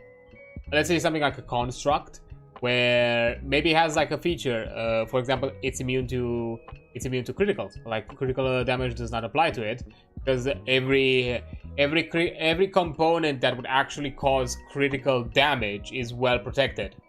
So it's always going to be ignored. But if the player starts doing cold shots, which might, you could do some sort of like a penalty or add additional difficulty, because a cold shot, it means that you have to be a bit more accurate to a certain part of a creature's body. You have this threshold that you now need to reach and break it. Maybe you can even have boss encounters that work and have this aspect for multiple things. Yeah, one of them could be immunity to critical hits, and you have some sort of plating that protects them. Maybe you have something that, I don't know, the way they move or something of the sort is hyper specific, and you can again do some cold shots and deal with that. You can gamify it if you want to, some ways or another. If maybe they have an immunity or invulnerability, and you can unlock it, or you can lower, or the same way they are immune to criticals, you can lower the threshold if you somehow hit them, or make them become invulnerable, make them become vulnerable to certain damage by breaking something more, and that sort of thing. Maybe, for example, they benefit from some sort of half cover because they have a shield or some other better cover benefit, and you need to break that as well to make it easier for you. Again, cold shots, and utilize this HP gear rule. So there are ways for you to implement it, aside from just I want to break a door, or I'm here to break some parts or something like that.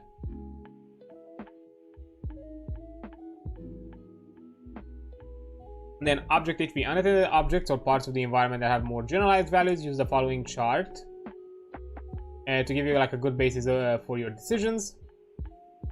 Breaking objects with sunder. In some instances, an object can just be bashed open with brute strength. A door can be kicked in, a tree bent aside, a chest lock broken off, They should have a negative impact for the players, particularly if there are items inside or the construction is delicate.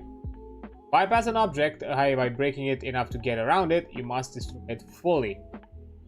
Sidebar: destroying chests. If you destroy it or overcome something that contains treasure, anything that is delicate breaks. This includes stuff like paper, glassware, etc. Even gems and jewels might get scuffed up and damaged, decreasing their value. This is ultimately up to you, the game master, but it is the price for not being able to open the chest by bypassing it. So, you know, risk reward kind of thing. Like, you don't know what's inside there, you don't know what exactly could be valuable. Are you willing? But you don't also have the necessary tools to open it. Are you willing to take the risk? Go ahead, do it. And then you have magic environmental objects. If something is magic, typically multiply its HP by 3. This will largely depend on what is magic about it. So yeah, there is some other ways, and here are like some general descriptions of what exactly what are the HP of some like common objects that you might find around. You know, doors are 10, fortified are a bit more sturdy with a threshold. Chests are generally sturdy and also have a threshold, same fortified one. Hardwood trees pretty chunky themselves. Walls, how much they have per inch, and fortified like castle walls even insanely so. How much does soil have? How much does stone have? Also, as well as metal and raw magical force. So yeah, there are some and also you have like DCs to overcome. Yeah, these ones are also absolute 20 and 30. Yeah, I mean, I guess because you can get to those numbers. Oh, and we covered all there is to cover to the environment exploration. Really? Oh, okay, that was short. I mean, there didn't have to be more than that. I guess certain peculiarities when it comes to like traps and like customizing and how exactly to create that environment probably go more into the game mastery. Yeah, encounter design, bosses, content, universal damage. Yeah, this kind of goes more in the game mastery. But yeah, okay, that actually kind of covered really fast. And I'm not sure what else we could look at today. But I don't necessarily want to end it this quick. As game mastery, I want to leave it as a separate thing. I mean, we have the term of spellcasting which we haven't really touched, because it has a bit. It has a few extra things as a generalized aspect of the spells than just but not by much, but there are a few extra things here we can talk about with magic. And time for that. I mean, we also have conditions, but that's not something that we need to go like really in depth. It's the fact is that, you know, condition wise they have a lot more conditions. They are a bit more they offer you a lot more things to kind of play around with and think of, and kind of again in that idea where it's not, I don't think it goes to the same lengths, or maybe similar lengths as Pathfinder, but probably not to the same granularity of complexity, but close enough. It does, but it definitely gives you a bit more out of it. Because yeah, aside from that, you know, I don't want to talk necessarily about magic items.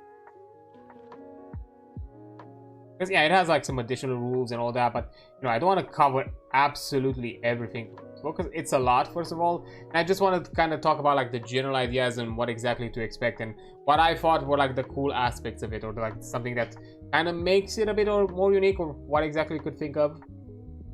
So, you know, I wanted to kind of cover the general pillars of the game, which is why I kind of went with combat and exploration. Magic, I think, might be the one that we can still talk about, and as an extra filler, because you know I'm almost running at 3 hours, and I'm pretty sure looking at this, because I'm just gonna read off, look for the magic things, the more detailed like magic aspects, and not anything else. It's not too lengthy. Like 1, 2, 5, 6, 7 more pages, which I think we can cover decently in whatever time we have left. So that can be okay, and probably stop it there. And then next time we're looking at the final part of it, which is the game mastery side, and we'll probably conclude the general discussion Gestalt. As it, like, again, general discussion. There's some other systems that I want to cover anyways. I am probably going to go back and, as I talked about it in days past, about the Bunkers and Badasses system that I have and own, and I think it's pretty neat. We can look over that one. Maybe that one I could probably look at it a bit in advance to kind of have something a bit structured. Get an idea. That's something that can work out. But aside from that, and after the Bunkers and Badasses, actually no, I'm not stuck. I have a few things. I have the Lancer PDF, as Ghost gave it to me, so we can talk about Lancer at a certain point, which that would be the crazy one. I have to look to see my collection of things. Not sure if I want to go into the rabbit hole that is World of Darkness, especially because there's not like a general World of Darkness one. Like, let's say like a general book that, because that's the thing, because of the splats, World of Darkness is a bit hyper specific depending on what splat you want to run with. And I know for a fact that anything water related, it's gonna be a bit of an endeavor, and those I would definitely want to have them a bit pre-planned beforehand, because one of the things that, yes, I would like to do if I was to begin covering WOD things is offering a more simplified structure for everybody. Because I'll be honest, because again, when I say WOD, I'm talking about the anything pre-new World of Darkness, so, you know, not the newer editions, the older 20th anniversary and older than that kind of stuff. Of course, avoiding any of the really poorly aged stuff, but generally that things, I would definitely structure it in a way that is easier to understand, because it's a product of its time, and I'll be fair, I think it's not the best structured as a book. At times it's really confusing trying to find information and where exactly you can find certain information and how exactly to look for it and how to do certain things or how to reference some stuff. I've had issues with it and its formatting because of that, and it's probably because of a product of its time, because it's WOD stuff is pretty old, especially the 20th everything else. They kind of predate a lot of things, and they haven't changed much. At the very least, the 20th anniversary books, they just mashed everything together, like most of the general concepts, and maybe refine them, but even there it's a bit self-referential. I think the people behind Hunter the Parenting, Opal Poppenhage, they actually had a really good video that discussed about WOD and its general aspects, and I'm not sure if I could do better than that, honestly, because yeah, it's still like a lengthy 1 hour-ish long, if not even more than an hour-long video that talks about the general aspects of WOD, and it still kind of does mention that it doesn't even then it doesn't cover all the basics. It's a bit crazy, but it covers like the baseline of how exactly a game would run. Honestly, it does, which is really well put together in my opinion, because the books themselves don't give you they're like the generalized rulings, but then once you get past those, you have the hyper specifics of what exactly each other class does. Well, not class, but what exactly each other's splat is about. Because in Vampire you have something like you have the clans. In Hunter you have the creeds. In which are the type of, kind of what exactly are your skill sets or abilities or powers. I forgot. I think it's called packs in Werewolf the Apocalypse. What circles you focus on in Magic. All that fucking craziness. And when it comes to what I would probably, and you know, it gets heavy, and I don't think I'm the best person to talk about those. And it does, what definitely needs a more synthesized, more of a synthesis. Yeah, I don't know why I can't pronounce that word right now, but a more condensed, more generalized version of it, concept, where you just distill it in the core functions and discuss about them, and kind of detaching all the splat fluff. So that's not something that you can do in the fashion that I'm doing right now by reading off a book. And doing anything on source, because that kind of complicates it. And again, I think other people done it better than I did, and I think Ogre Propagate, for example, the 100 Panicking team, did it wonderfully, and I do recommend them if we were to discuss about it. Maybe I'll do a reaction. I don't want to necessarily do reaction stuff. I don't think that's. I don't want to go into that kind of content myself, aside from like maybe looking at announcements, like, you know, whenever they happen. There has to be showcases and anything of the sort. And even then, even there, I have not kept to the date with them. Because sometimes they are announced during the week when I already decided what exactly I want to do for the week, and it's a bit annoying. Because I already have like pre-planned I've already scheduled things. Because very rarely these kinds of things are announced weeks at the very least a week in advance. In some cases, they are announced a few days in the week of. Specifically, PlayStation does that kind of almost every time, and I can never catch the PlayStation PlayStation Next, I think they're called. No, that's the PlayStation Next stuff. I can never catch. I think Nintendo Direct, I think, does it the same way. Although yes, I'm not necessarily the target audience for Nintendo Direct, because I don't own any Nintendo products, but still, just to keep myself informed. I know there was like a recent one for the Arc systems, but again, it's a bit more niche that I do not know. Xbox Game Showcase, the Summer Game Fest, that I've also kind of watched glimpses of it, because I didn't know of it. I found out about it really late. I probably need to kind of start keeping up a lot better with my news cycles when it comes to like the gaming industry in that area. Also, kind of speaking of which, I just recently found out that Mecha Break released, so I might take a look at it. First, I'm gonna play it on my own a bit, I think. Maybe I'm gonna jump back at it and try the starting experience on stream. I'll think about it. I have it installed already. To kind of have like a second opinion of it. I kind of stopped talking about it just because they did the shitty thing where, for the voice acting stuff, instead of just having generic text-to-speech, they kind of covered it with AI-generated voice lines, which I'm like, nah. I would have been fine with text-to-speech. And honestly, at a development-wise, I know I'm getting in a weird tangent, even though we are supposed to talk about magic and stuff like that, but I want to finish the tangent. Because to be fair, this topic has kind of reached recently with the Altars team. Receiving a ton of kind of like backlash and controversy because they utilize a ton of, at the very least within their development process or something like that, a ton of like AI generated assets and stuff like that for playtesting. And you know, a lot of people kind of, you know, kind of denounce them for that, because it's a to be fair, and it's reasonably so. It's like, even though maybe none of the content is present anymore in the within the game, it's still an issue. It's still a concern, because you can't say it truly, because the biggest concern it's the one of practice.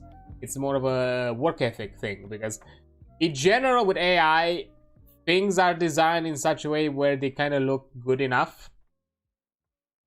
The whole point of playtesting or placeholders in game development is the fact that you know there are placeholders. They are so badly made that you know they need to be changed. That's kind of the thing, and you can't really have that with AI, because AI might design it, it might create it in a way that looks good.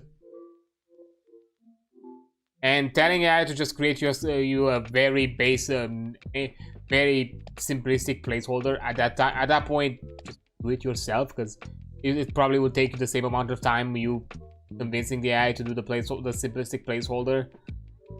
Because that's kind of thing, because it can get to a problem, because that's the point. Placeholders need to be egregiously bad because you you replace them. I think I even saw like a very hilarious kind of like comment where a senior creative director or developer told someone who was still like I don't know, a junior or somewhere like mid-level, kind of gave it this advice: make sure that you always put garish, like high neon purple or pinks in your textures, in your model textures. So then whenever an artist sees that, they make it their mission, their grudge to actually remove that and put something better out of it. So like literally it is designed to be the bane of some of the other person's job to be bad. Like make it so bad that a sound designer will jump at you, but like, bro, this placeholder audio is ass. Let me fucking change it right now and make it good. Same with the design, same with art and other things like that. Like, make it so bad that the actual professional that should do the job will look at it and be like, no, I'm changing this right now. I'm not doing anything else until this is made good. And that's kind of the problem with the AI, because it could be made convincing, and that was kind of the thing. To be fair, it was still obvious with Mecha Break with the voice acting with the VA, and also at the same time was kind of done in kind of poor taste. It happened kind of at a poor moment when the SAG-AFTRA protest, if I'm not mistaken, still kind of around at the time. So yeah, also kind of done a bit in poor taste with all that. So that's why I'm a bit on the cuff about covering it, because of those kind of practices. At times, you know, I'm open, because I'm not sure around the time when Mecha Breaks. I think it was almost a year ago. Was it? I think almost a year ago. Maybe earlier. I forgot when I played Mecha Break. Like the playtester, like the closed beta, not closed beta, but you know, the limited beta playtime. I don't fully understand, but you know, the discussions about release utilizing AI as for development in development games and that sort of thing has kind of become more of a discussion in recent. I think when I say recent, I think a lot more this year, maybe a bit towards the end of last year. So I'm willing, similarly to how when people kind of initially jumped at the AI boom, even with AI art and all that kind of thing, but immediately once they got themselves informed and realized how, you know, how egregious and ethically wrong they stopped.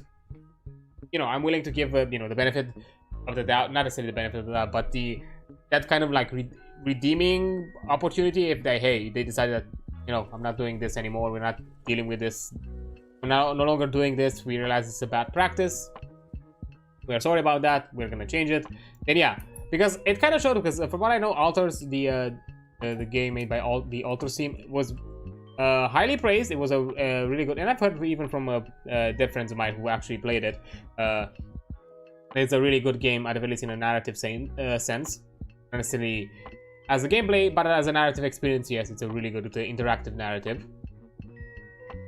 But you know, then you see that once kind of it surfaced around that, oh no, they used AI placeholder and all that kind of thing, how immediately all the praises they received gone. Now it's only bad mouthing, which kind of shows that how quickly can use a reputation. It's gonna be harder for them to build it up, which is kind of the same thing with Mecha Break right now, I'm thinking. Which I might be willing to give it a quicker pass just to see, because I really like the concept. Here, yes, the bias of me is gonna run through, because I really liked game-wise, I really liked the game.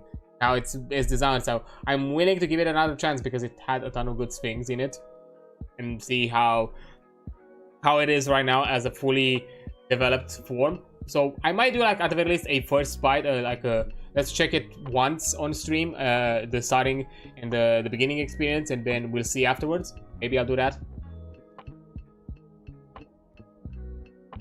Then move away to other things. But yeah, that's kind of what I was thinking on with it. But yeah, I would definitely love to check it. I like the customization. I like the mechs and how to play Hawk. Especially because I like to play some egregious fucking mechs out of it. It's fun. I love the Falcon. Favorites. But yeah, who knows? I have to look into it. I might do that. I might actually think on doing that. There might be some other things that I will also check in the future as well. I was thinking on checking. That's gonna happen later because I'm putting it in the MMORPG category, or at least RPG category of games, which right now the slot is occupied by Final Fantasy XIV when it comes to playing it on a weekly basis. I'm thinking of getting into Warframe again. The thought runs through my mind, but I would like to start fresh. But first I would like to deal with all the Final Fantasy stuff, which that means at the very least going, because I am suspecting by the time I will finish the trial, the free trial in FF14, there's not much else for me to do, and I don't think I'm at that point, because I'm trying to be realistic with it. I don't think I'm going to be in a better position financially speaking where I could be able to, you know, get the expansions, sub active, and I'll do all that kind of stuff. So there will be a point where FF14 is going to take a break because I'm going to do all the things that I can do trial account. So yeah, that is definitely a thing. But anyways, I think the mini rant intermission thing that I just talked about, I think it's more than enough. We could probably jump into the subject of actually talking about magic in the Gestalt system, so you know we can be done with it, and you know, have at the very least a good few hours of talking about this system, and then come back next week with the last one, which is mastery stuff. But yeah, magic. Magic is the exciting lifeblood of any fantasy story, and Gestalt is no exception. Adventurers call upon the powers of mana within their body and from the divine tempest itself to cause miraculous effect to happen. Anything from a fireball to levitation and even resurrecting the dead are possible with magic. Casting a spell has a visual aspect, a sigil, unless otherwise noted. There is some degree of physical effort, hand movements or arm movements or so on, and required to cast the spell, as well as though you may do so while wielding an item. Yeah, it's something that is definitely visual. You know, it's definitely something that to kind of more than anything detail you in the, hey, just so you know, this is not something that you can easily conceal unless you might have some special features or anything of course to allow you to conceal. And yeah, and talking about like the visuals of magic, when magic is cast traditionally accompanied by a sigil that appears in the air, this sigil looks distinct and reflects what the spell is being cast. The school of magic it is, a divine teleport spell and an arcane one would look different. And who is casting, almost like it is signed by the spellcaster. Sigils also change appearance when modified by metamagic or cast with more or less power. Higher or lower power levels of spellcasting proficiency. Generally speaking, stronger spells create more sigils. Sigil can be read with arcane lore. And check to identify the spell by a skilled spellcaster. While they do glow, they don't glow enough to shed light. When a particular powerful spell is cast, energy is often discharged. A spellcaster can effortlessly suppress this, but doesn't often as a matter of pride. So yeah, it kind of goes a bit more into the extra details that it's very deliberate, it's very specific, but also in the sense that these deliberate details can also give you information, and it's also kind of an in-world, in-game way to kind of tell you, kind of justify you that you can do some aspects of kind of meta to kind of to offer like certain meta knowledge to the players, be like, oh yeah, do me a check and I can tell you based on the sigils and all that with this what this kind of spell could be. Maybe not necessarily fully give them the spell, but you can give them the general functionalities, how exactly, what kind of school it is from, and anything of the sort. So yeah, you have ways built in to kind of help you out with that. Now, as a resource that is required to cast spells, which is mana, is a magical academic term for the base unit of magical power, like a gram or a watt. All spell costs 1 mana to cast unless otherwise noted. All mana is recovered after a long rest. If you have mana from a different source, such as a different spellcasting classes, each source uses its own pool. You cannot, for example, use mana from your cleric pool, cast a wizard spell, and vice versa. Yeah, you have different pools. There are feats that allow you to combine that, but it's just a feat. You cannot have it as a baseline. Casting magic. You may cast a spell if you are a member of a class if the spellcasting keyword. Casting a spell typically takes 2 actions unless otherwise noted, and provokes an attack of opportunity. So yeah, that's kind of the interesting thing when it comes to spellcasting, that if you are close to an enemy that can attack you at a melee range, they can attack you back because you are in a vulnerable state, because you are focusing on doing spelly stuff, which is it's kind of a way to balance out the concept of doing devastating spells, you know, by the risk of you might be a bit in a bad spot, and especially if you're the squishy type of class, even worse for you. You can cast spells you know, and what spells you know is defined by your class spellcasting class feature. Spellcasting classes grant mana, and it costs 1 mana to cast a spell unless otherwise noted. All mana is recovered after a long rest. Then certain spells have requirements, typically needing you to be of certain character level or higher to cast. Other spells get stronger when you cast them at certain levels or higher. For casting spell, you do not need to roll any dice to do so, though the effect of the spell might have you roll a dice. Any dice roll related to casting a spell uses your spellcasting proficiency unless otherwise noted. Default spellcasting tradition. If something gives you an ability to cast spells and there is no direction on how you should cast that spell, you cast it like a wizard does, as described in their spellcasting class feature. The game master is welcome to adjust this to fit the situation. This expressly does not apply to innate spellcasting. So yeah, basically the wizard default of learning how to cast spells, not necessarily having it some sort of like innate power within you, or being as a part of devotion or divinity, or like divine worship connected, or you know, by communing with nature, or you know, you are a kind of a catalyst, an extension of nature, or something of the sorts. It's traditionally, if you learn it somehow but it doesn't specify why, it's probably because you just simply learn it as any other learned caster would. So far so good. It's pretty similar. There are some extra things right now, but I'm gonna continue talking about them after I take a quick break, because an ad is about to pop up in less than a minute, and then I'll come back and continue with what's left here. And once we're done, spellcasting, we're probably gonna be done for today. So yeah, I'll be right back. Okay, there we are.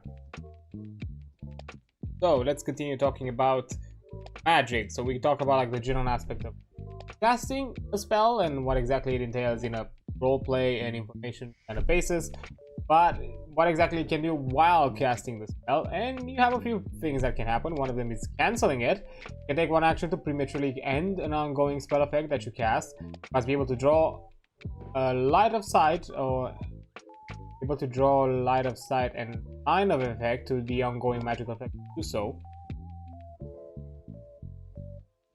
Deeper Rules Backlash. If the ongoing effect has a price you paid for casting a spell, such as a spell you cast caused damage to the target but poisoned you, you cannot end the negative effect on yourself. This is up entirely to the game master. And permanent. You cannot end a permanent spell even if you are the one that cast it. Okay, so I think permanent probably refers to something that can happen instantly. Not the case necessarily.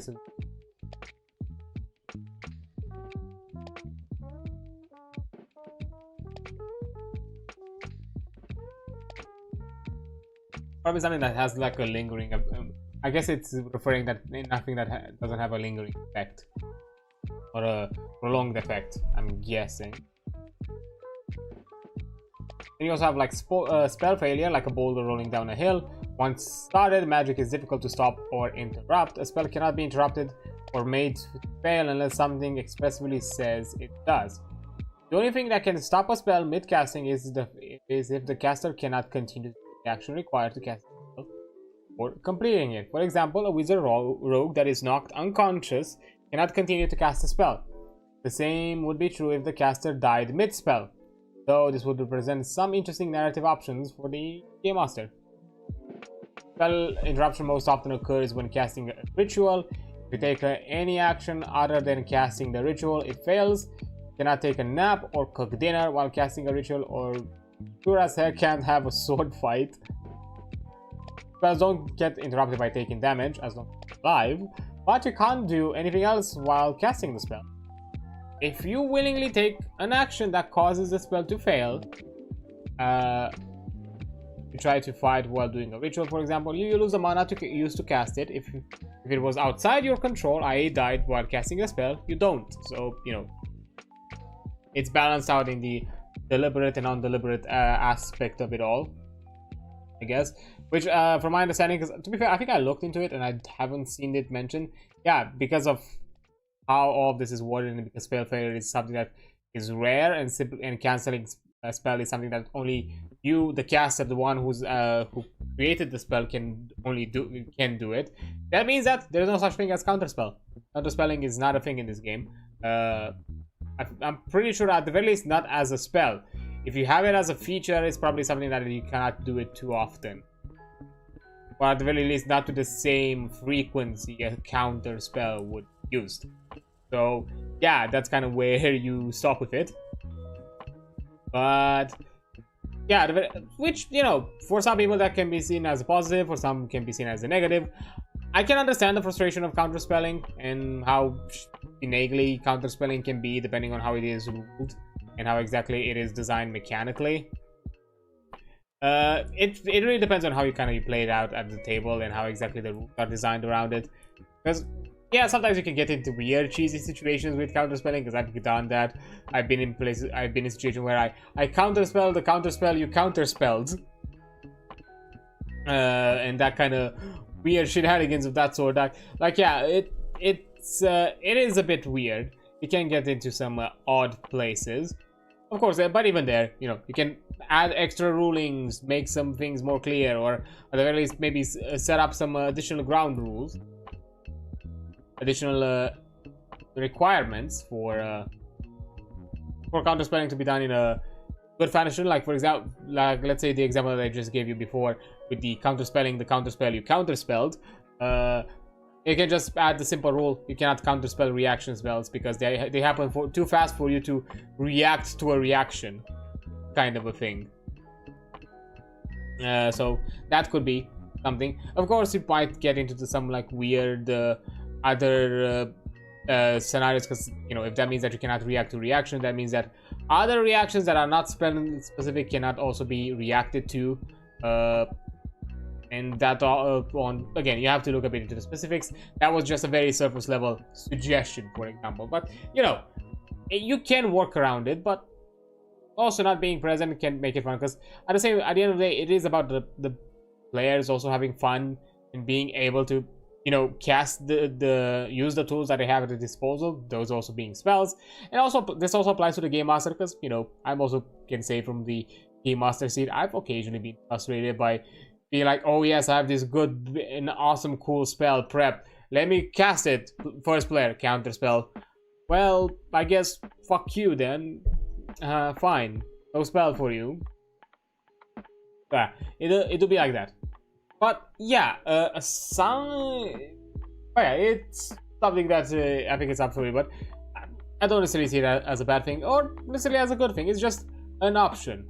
And of course, if you don't like that, create a counter spell if you just really want it. You can do that. It's, again, these rules are the baseline. You can then build upon them however you want. Then, so yeah, when it comes to spells, now, what kind of spells you can cast? You have cantrips, which is a cantrip is a spell that can cost no mana. Very other fantasy games where it's a no resource intensive spell, and it most likely it doesn't do a significant amount of things to be abused or too powerful, even to the point that at the very least in this system, You only have like one. I think you only have like one damaging cantrip. That's it. Aside from that, everything else is utility when it comes to cantrips. And even the damaging cantrip, once you reach a high enough level, it becomes a mana cost spell because it improves itself. Although, you know, you could rule it out, or at least I would allow you to cast the cantrip version of it if you want to use it as a no cost. But you have to only use the rules within the cantrip, which is at level 1 to up to 5. And then from the version that comes up at 5 and above, it will require you a mana point. But yeah, even in that situation, the damaging cantrip once upgraded cannot be used. The upgraded version of it cannot be used without the mana. So yeah, that's also like a different thing. But to be fair, you get plentiful amount of mana. You get 5 mana plus your spell casting mental trait or modifier, basically. So let's say if it's charisma and you have like 4 charisma, that's 5 plus 4, that's 9. That's 9 mana. And as it mentioned, most spells cost 1 mana, so that means 9 spells per long rest. And be very clear, if 9 spells per long rest, if you have one class that uses that mana pool, that uses a mana pool.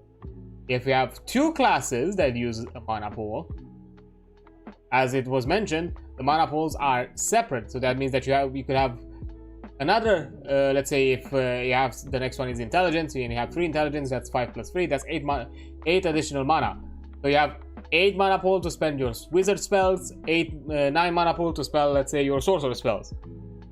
And that means that, yeah, in total you have like somewhere around 17 amount of mana, but you can only cast specific type of spells. But hey, if you split around the utility and damage, if you have like a damage spell both as a wizard and as a sorcerer, then you have something available for both slots, and you can split them, or you can like juggle them around. Same with the utility, and you know, you can move around left or right and have options.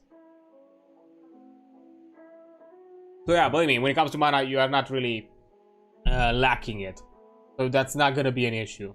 You can handle it. So not having damaging cantrips, it's completely fine.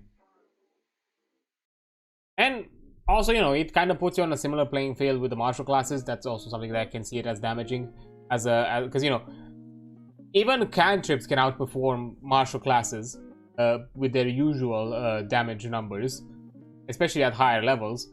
So this way, it kind of gives you something that, if you are out of resources similar to a martial class, then you don't have much else left to you, and you're just gonna do incremental things similar to the martial class. So you know, it's also a bit of balancing that way. Yeah, and also aside from cantrips, you also have innate spells, which are a bit different. Sometimes the creature replicates the effect of a spell by means other than casting it. An innate spell can represent something outside the formal definition of magic or spell, or supernatural, or even a strange biological effect. Innate spells do not rely on a creature's spellcasting proficiency, but instead the most relevant skill or proficiency they have. The most relevant skill is sometimes suggested by in a parenthetical.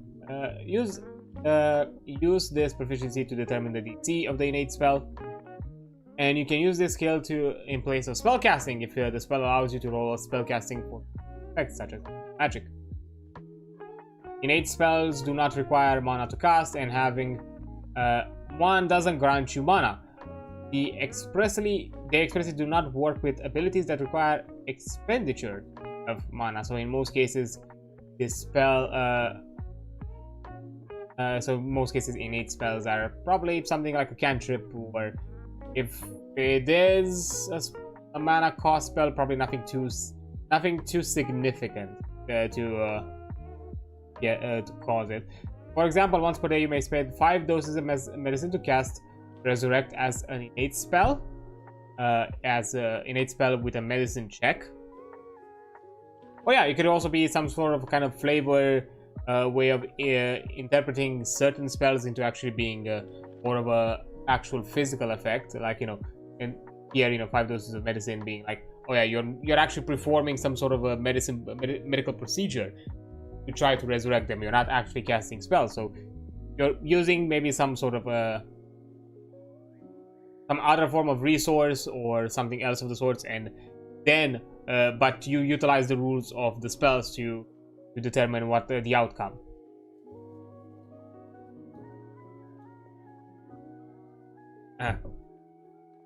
Okay, then you have deeper rules scaling. If a spell has a benefit for being at least a certain level, then a spell also benefits from it if the user is of its appropriate level.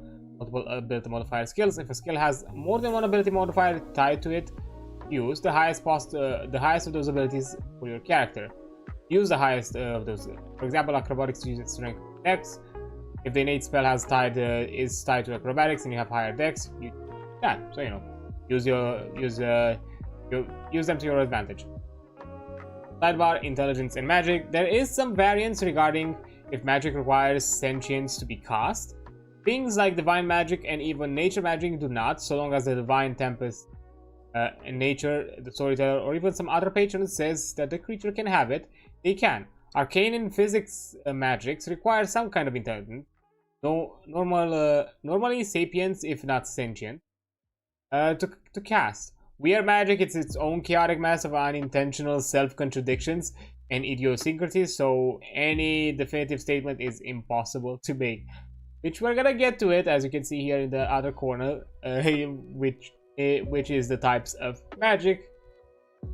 Because yeah, weird magic is in its name weird, odd, unclear, which is the reason I kind of like to looking into it and explore it a bit more as a concept. There are primarily 5 types of magics in Gestalt: arcane, divine, nature, psychic, and weird, with arcane and divine being the most commonly encountered. Magic interacts with each other without issue. The division of magic is in its origin rather than its effect. And the first one and the most crazy of them all is weird magic. I think it's probably the only one.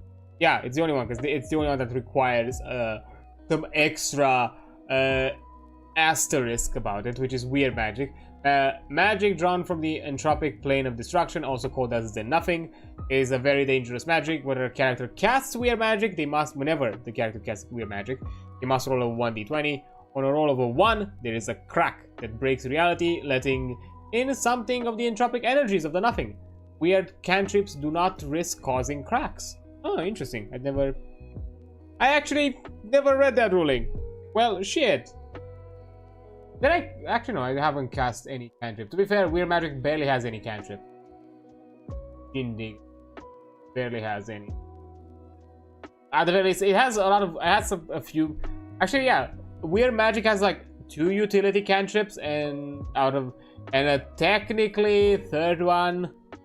And when I say utility, you have I think levitate and telekinesis. You have like telekinesis and I forgot which one was the other one. Something again is very, very flavor, very kind of ribbon-like. Nothing like simplistic and utilitarian. Nothing too crazy. And technically a third one, which is out of the chaoticness of it all, which is summon obnoxious clowns for some reason, because it's part of one. It's part of one of the supplements, and I think they added it more for the humor factor, because at the end of the day, it's a spell called Summon Obnoxious Clowns, which does exactly what it says on the tin. You summon a tiny little clown that is obnoxious. Asterisk. It is obnoxious, period. It doesn't matter. It does not care if you are the caster. It's gonna be obnoxious to you, the caster, as well. So, good luck. You created your own bane.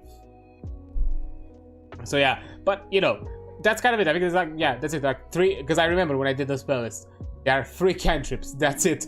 The rest of the weird spell magics are mana cost. So, in most scenarios, yeah, you're gonna be rolling for reality cracks. But what is a reality crack, you might ask? A crack is a 30-foot line centered on the caster, and it's positioned by the game master. Visually, it looks like you're wearing glasses that have a crack on the lens, but in actual space. Any creature that ends their turn on the crack is hit with a disintegrate spell, as if casted by the creator of the crack, because it has some lingering effects of your powers. Things are pulled towards it as if pushed by a strong breeze. This crack lasts until a ritual of repair is performed. Apparitions begin to spawn from this at a rate and sort defined by the game master. So yeah, reality cracks are really bad, and somehow Eve avoided doing that.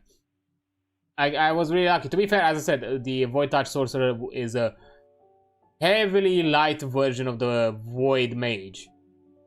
And it was kind of the idea of taste testing this kind of risk-reward aspect of it all, and you know, it has like an additional layer of chance for you to cast weird, for you to cause a crack, because you know you have to first fail a DC, and then after failing that DC you do a D20, and on that D20 result, which the same way as here, if you roll a 1 you cause a reality crack. The other 2 to 20 results give you something different. But yeah, that was kind of the intent,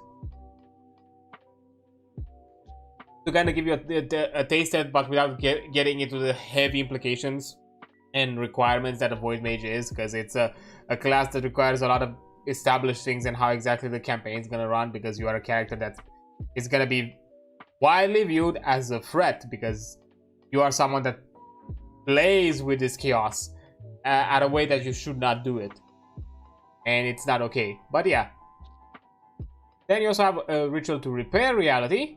How exactly you can fix these things. This ritual is a skill challenge with a heroic 30 DC and requires 500 points of work to close. Arcane lore, religion, and fieldcraft can be used to complete the skill challenge.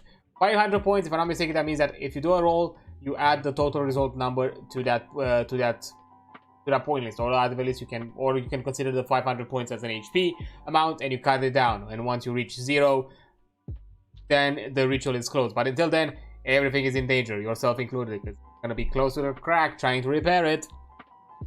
And it's a heroic 30 DC, so that means that you have to do a ton of work, and a low-level character cannot deal with a reality crack, that's for sure. So yeah, and we barely being level 6, I think, we were pretty much at risk. But yeah, it is what it is. It's a oopsie daisy, I guess. And finally, Weird Magic and damage. All Weird Magics spells that cause some kind of elemental damage instead cause null damage. Weird Mage can use this. Can use the shifted elemental magic to change their null damage to one of the listed damage types, but not vice versa. So yeah, you cannot change something to null. Null is specific to Weird Magic, while the other way around you could. And it's also like a specific trait of Weird Magic if you are a full Weird caster, because you are actually channeling powers from that plane of entropy and destruction and of nothingness. So basically, you are using destructive powers that basically reduce something to nothing. Hence, why Disintegrate is one of the few spells that is a Weird Magic spell that is also a damaging spell, because the whole idea of reducing something to ash, to nothing. I really like Weird Magic. I really like its concept, which hence why I kind of wanted to design something around it, and why I've kind of interpreted the Wild Magic Sorcerer into being this kind of chaotic form of entropy of the Weird Magic, but at the same time not to the fullness that is the Void Mage. Hence why you don't cause null damage in general. You don't necessarily you have lower chances of actually creating a crack and some other things. Yeah, it is it is a bit more of a light version to kind of get a taste of it and not necessarily have all the heaviness that comes with it, but still a bit of that risk and still a bit of that possibility of might fuck up. And the last thing, and which is a feature that I really like. It's probably one of the few things that I actually like about the spellcasting in this system, is Metamagic. When casting a spell, you can attempt to apply a warp or twist to the spell's energy, turning it into something different than its normal form. Casting a spell using Metamagic costs more mana than a normal spell. So yeah, you have access to Metamagic. Specifically, as a spell caster, its Metamagic is not something tied to a class for what is known at the very least within the D&D circle. And I'm not sure if Pathfinder still has it this way, but I know, because I've not looked at Sorcerer, but I know D&D it's kept it this way. Although in D&D is this way, it's not tied to the Sorcerer. It's not a class specific feature. No, this is something that all spellcasters of any sorts can add a twist, can add a change to it, but you know, you don't just simply say, I Metamagic, here's of shenanigans. It's a bit involved. It requires you to do a few more extra things in order to actually use Metamagic and actually put it in effect to the spell. What exactly? Well, once per round, when casting a spell, you can attempt to apply a Metamagic to effect to the spell. So it's only a 1 per round thing. You cannot be like the Sorcerer class where you can do it multiple times per round. This is done as part of the action used to cast the spell, so it's not an additional action. This requires you to make a spellcasting proficiency check and beat the DC listed on the Metamagic effect. So yeah, first you have to determine if you succeed to change and warp the spell before you actually add the effect. And a given spell can only have one Metamagic effect applied to it. You can't combine them. So if somehow you have something kind of this, if you have some lingering spell or some like multi-turn spell, you cannot then somehow reapply or apply an additional Metamagic. And I think also it works more on the logic that once the spell is casted, the effect is just happening. Right? And then what is happening? Like on success, if you meet or beat the DC, the spell is cast with the Metamagic effect applied. And so everything works as intended.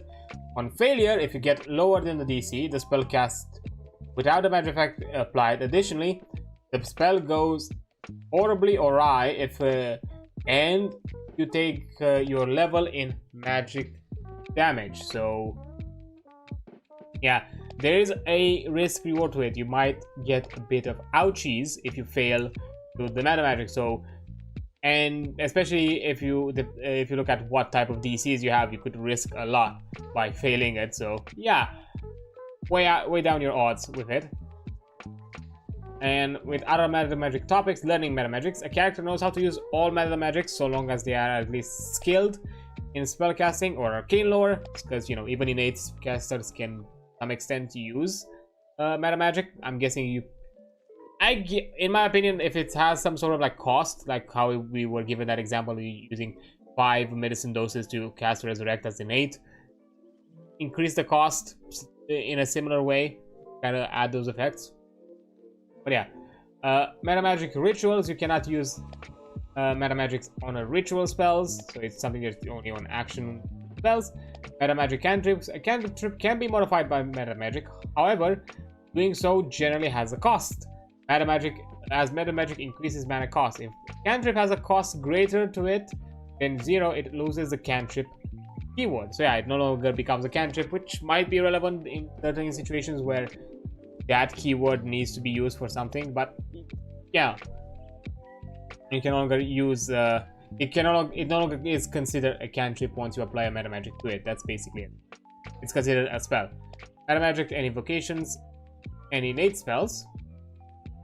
You cannot. Oh, I guess I just you cannot apply Metamagics to invocations, innate spells, or other spells not reliant on spending mana, paying the extra cost. The mana cost paid for the Metamagic must be from the same pool of mana used to cast the spell. Example, you're a wizard casting the spell modified with a baleful Metamagic, you need to spend 3 wizard mana, so you can't just dip into other ones. So you need to have all the resources needed. Again, with innate spells, depending on what exactly you want to do with the Metamagic, might allow it with some. But not with any Metamagic. Maybe for the innate spells, I might allow it. But yeah, as a general rule, I think it's more understanding, because there are a few things here that are kind of crazy in effect. Because, you know, here is kind of the list of Metamagic and how exactly you read it. You have the name, you have its mana cost. This is the increase in mana cost to cast the spell using that specific Metamagic feat. DC, the spellcasting DC to utilize the effect. Requirements. These are requirements that the spell you are casting must meet to have the Metamagic applied to. So, you know, that the Metamagics can only work with certain spells. And effect, the text here describes the effect of the spell. And, you know, we're already starting really strong with Apocalyptic, which is a +3. It's a DC godlike 50. So it's insane for you to beat it. It requires a spell that deals damage with the instant keyword and requires a save or attack, and that requires a save or attack roll. The effect, the spell becomes absolute. Note, casting an apocalyptic spell can only be done safely once per short rest. If you cast it additional times per day, but casting... you can cast it additional times per day, but it can cause a crack for the weird magic. So yeah, godlike is literally reality. It's such a potent form of you're basically enhancing your spell to such a potent amount to the point where it becomes absolute, which means that there's no way of you to avoid that damage. And becomes to such a potent amount that literally you can actually kind of like stretch reality and stretch the fabric of magic at its seams because of it. Because yeah, sidebar, apocalyptic consequences. Casting an apocalyptic spell is serious magic. It's akin to using heavy ordnance. You can use it with good reason, but if you go about casually setting off high explosive, people are going to notice. Magic academies or adventurer guilds may censor you or even dispatch mage hunters to deal with you. This is mostly because apocalyptic spells are akin to using weird magic and can crack the bottle that contains reality. Once in a while is fine, but use it responsibly. Or not. I'm not your dad. So yeah, if you want to just cause destruction and mayhem and chaos, go ahead, but yeah. I'm not gonna like read all of them because a lot of them are probably what you'd expect. But yeah, all of them kind of work on this idea that you add some mana in most situations, you have to pass a DC. You have to make sure that the spell requires a specific thing, and then here's the extra effect that you do. There are some that cost 0, like, you know, you have like the delay effect if they're like extremely minimal. Or even the more interesting one, the minimize, which is you can reduce the mana cost to 0 even. With the requirement that the spell is not a ritual. All variable numeric effects of the spell are modified by this effect and are treated as if they are rolled the minimum value possible. The DC is reduced by 5. This spell uses the base form of the spell regardless of your level. This spell gains the cantrip keyword when casting it with Metamagic. So yeah, somehow you are managing to... something that should not be condensed into such a simplistic form, you are able to condense it and cast it onwards. But yeah, you know, you have maximize, lingering, so an effect can stay for longer, quicken, a very classic one, reach, then the range, permanent, you know, make permanent. Okay, there are some like within achievable amounts, and some that, you know, are a bit extra, are really stylish. This is the one that I personally kind of dislike. Even though, yes, it's an easy DC and all that, but at that point, I just... especially considering the ruling that you can only apply one metamagic effect per spell. The stylish is literally, you can change inconsequentially stylistic and cosmetic effect of your spell. This might change the spell color, make the fireball you have gain a grinning demon's fade, add smell of cherries to a healing spell. Effects are clearly artistic in nature, like... I would say that if it's heavily specific to be artistic, maybe for stylish, but if we are talking about like general favor on how your spells are manifesting, then yeah, that's not where stylish... I would say stylish would be there in hyper specific ways in how you want to stylize. Like, for example, yeah, you want your fireball to really form like a shape or some sort of like design, then go ahead. But again, it really mentions that it's unconsequential, which that's also like the other thing, which I don't know. But I guess being a simple DC is not that big of a deal, but I would not necessarily apply it to how your general magic manifests, or at least how it's generally visualized or represented. But there is a quick sidebar mentioned here, which is the 2 spell casting classes. As a reminder, you have a character with 2 spell casting character classes. And if they are reliant on 2 different ability scores, you will have 2 different DCs. For example, if you're a wizard cleric, you'll have a DC for your wizard spell based on your intelligence. Your cleric spells will have a DC based on your wisdom. So yeah, in case there are some DCs here that are mentioned or altered, you apply them to whatever class you're casting the metamagic or, you know, spell themselves. You know, but yeah, that's honestly, this is the part that I really liked about the spells, because, you know, aside from that, you also just have how general spells work, which, you know, it's what you expect yeah, you have the terms, save, willing targets, what type of spell is, the spell level bonus. It kind of tells you how to read them. And what exactly is each, because they have like keywords to kind of tell you what exactly they do. Yeah, you know, common keywords, personal and all that. But, you know, not more than that, and how to read them. But overall, that's fine. It's just some general guidelines. But yeah, it's honestly the Metamagic area, because I like that you have this idea to kind of spice up the combat of spellcasting in general without having to be a specific class. And I like that because I feel like it also mitigates that whole thing where a lot of people like dip into specific classes just because they really like that one specific feature they have. Like, for example, yeah, some people dip into Sorcerer because he might be another spellcasting class and like the Metamagic.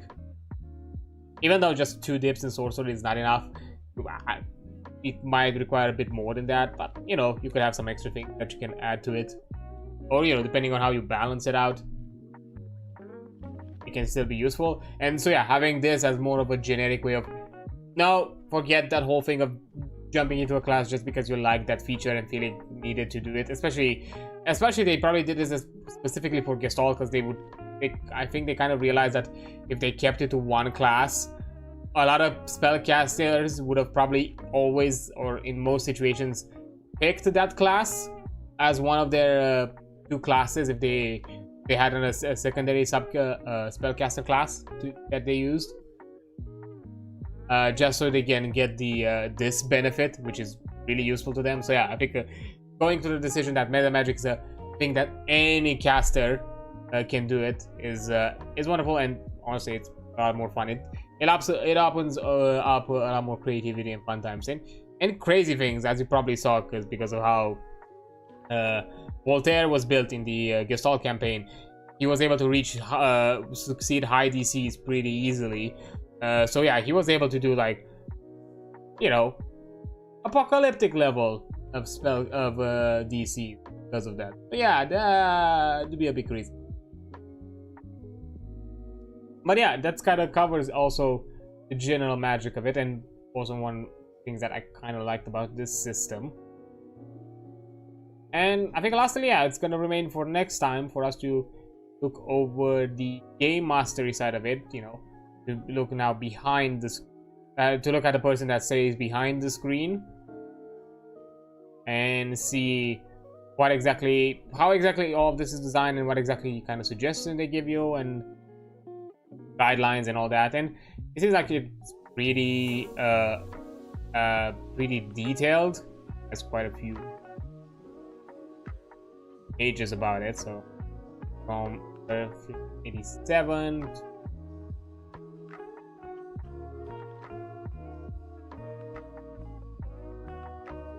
on, actually, why am I doing this? I can just 372. That's 13 pages worth of things about the game master, or 12, because I think like this is just a quick introductory. But yeah, 13-12 pages ish.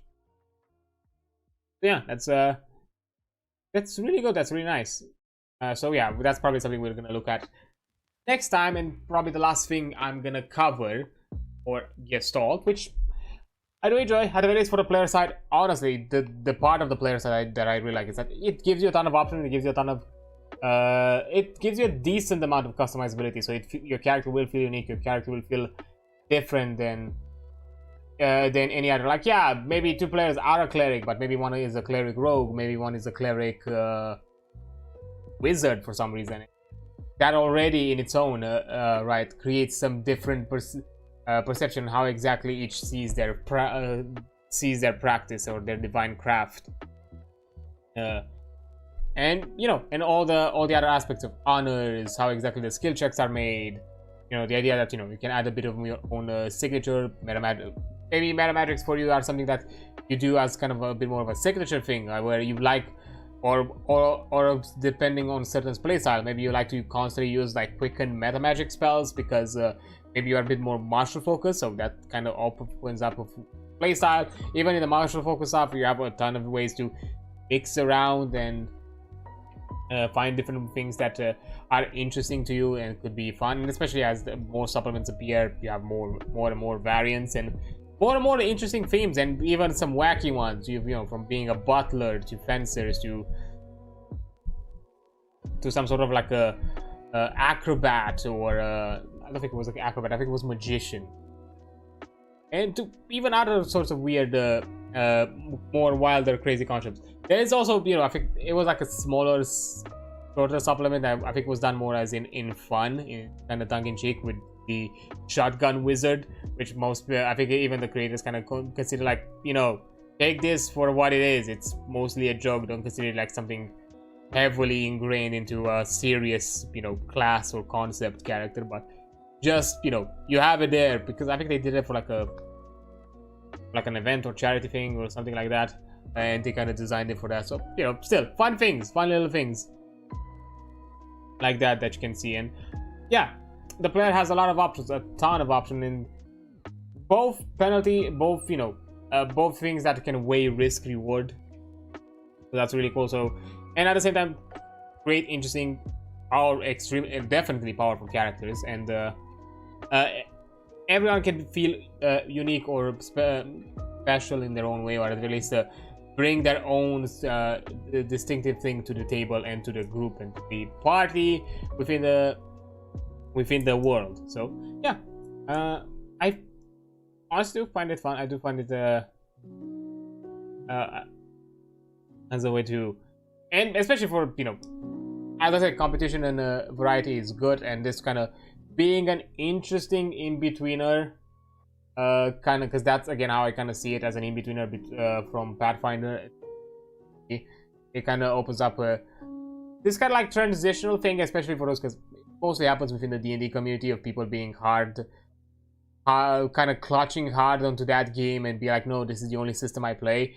Gestalt to me feels like it's kind of the way to ease you in, because it still keeps it a bit simpler, but it starts to bring a bit more complex concepts, or a bit more detailed concepts, to then kind of allow you to explore more diverse, even within this genre of kind of like fantasy-ish D20 systems.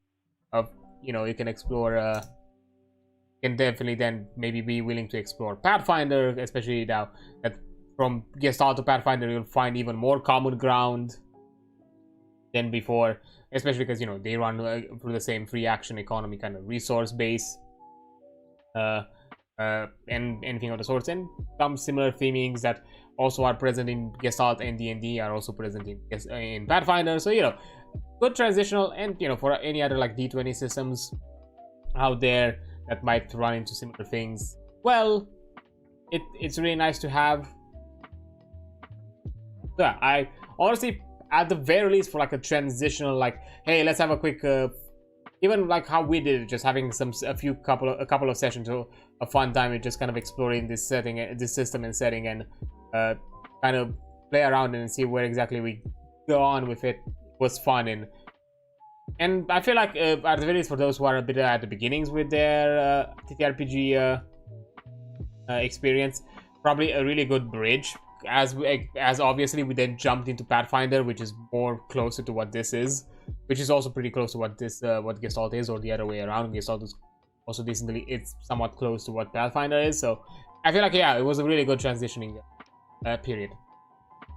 But yeah, also, as I kind of mentioned, probably after we deal with the game mastery thing, I think I'm gonna look into Borderlands as probably the Bunkers and Badasses system, because I want to explore it. Like, I haven't had the opportunity to actually read it through in detail. I just kind of like skim through it here and there, and I feel like the streams are a good way in. I feel like it's a system that it's worth exploring, because it's still a D20 system, but it has kind of the Borderlands-ish flavor and character design and systems and ideas and all that. And it's also based around the Borderlands 1 and Borderlands 2 characters, and that's also how the classes and all that function. So nothing from beyond that. And which maybe for some people it's maybe more to their liking. Me personally, I think it is more to the liking, considering that, I don't know, some of the shifts. I'm fine with Borderlands 3. Wonderlands had some issues in my opinion, but still okay-ish.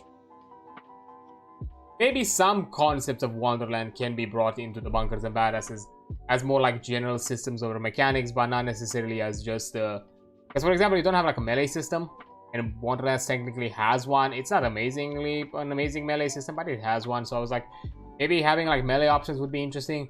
Maybe even like expanding how, because I forgot exactly how the weapon manufacturing things work in that game. That can also be something to explore, and many other things. But yeah.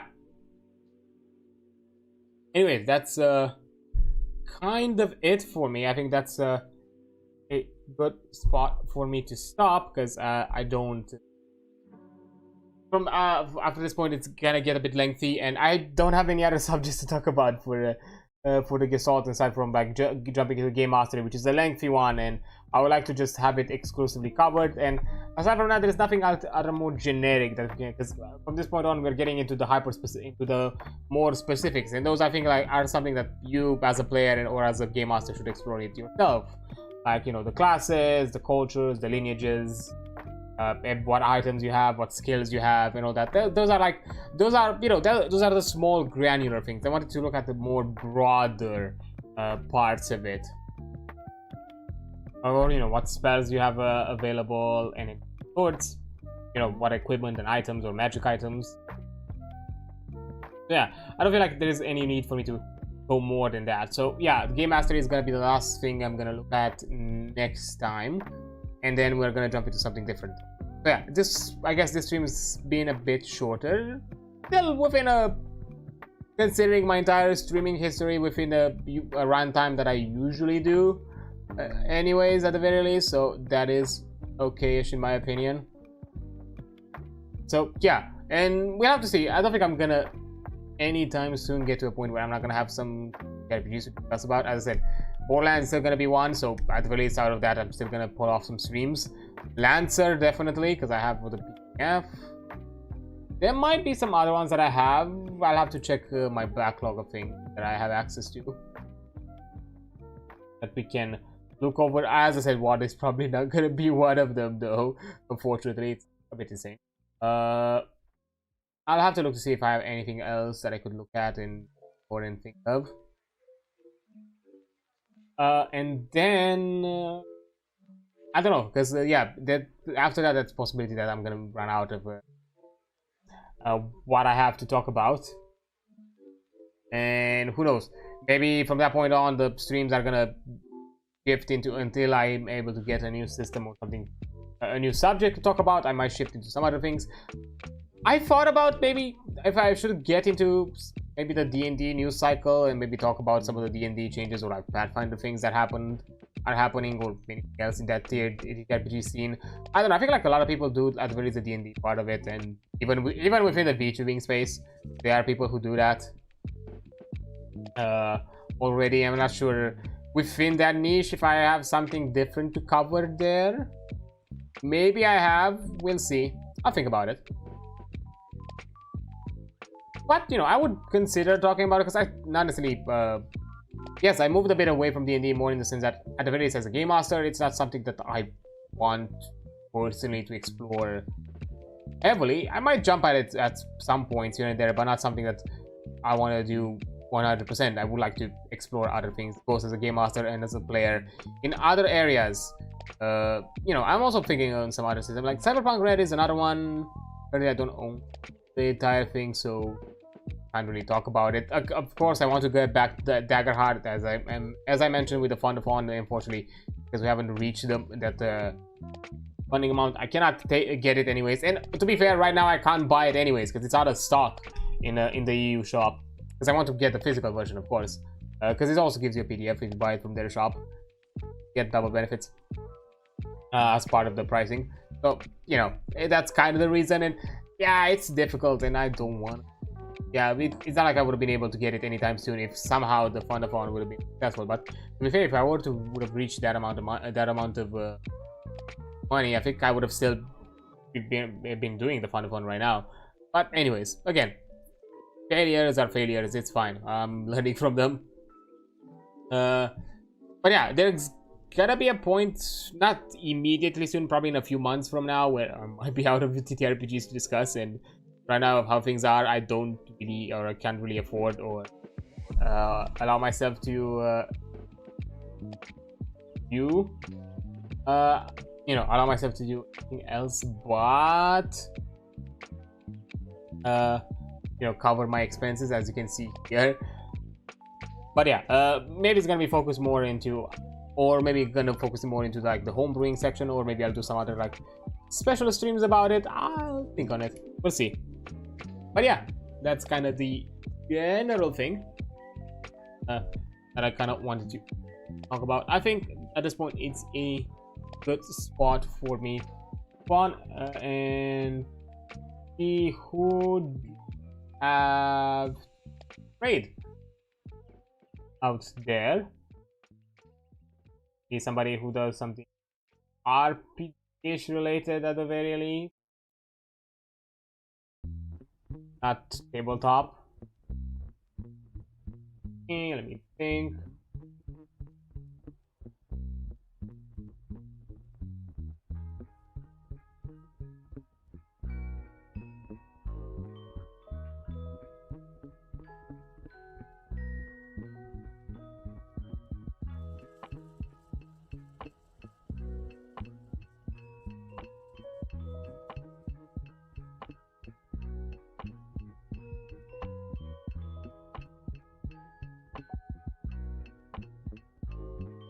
So then, go.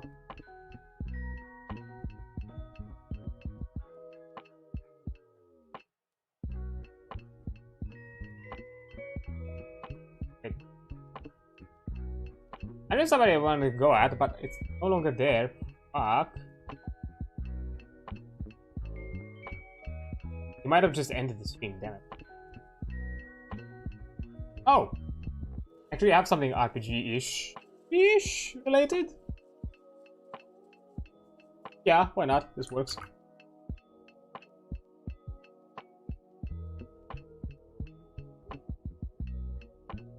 This correctly.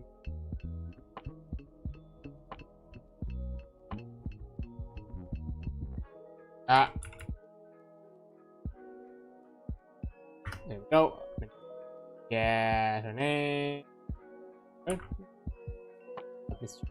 Yeah. Okay, interesting. Okay, but I think I covered it correctly. Trading. Why not? Occasionally, I should also jump in some new places. Oh, there we go. Yeah, we're reading Annalise Bloodrose. She's playing right now some Warframe. Close enough to RPG related things. So why not? It is this crazy space ninja stuff, so why shouldn't we do it? When it comes to raiding, this is the usual message we around, that is for unsubs, and this is for the subs. I'm also gonna have a version where you can vote by copy pasting, because I have not gifted and I bought a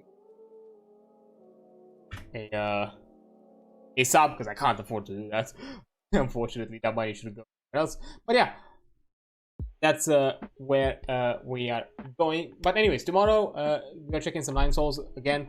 This time around, probably actually going for the soul and figure out if I don't think I'm lost anymore, because I think if I remember correctly, I found the pathing where I need to go on forwards. That was like the weird thing. I got lost after a while. I just went to a weird tangent and didn't know where to go from there. But yeah, I think that's kind of the idea. And then on Sunday, as I mentioned, I'm probably gonna do like some sort of co-working stream and actually work on ttrpg things as part of it. So yeah, that's gonna be some interesting things to do. But anyways, thank you for being here. You're amazing. Don't forget that. I'll see you website. Bye.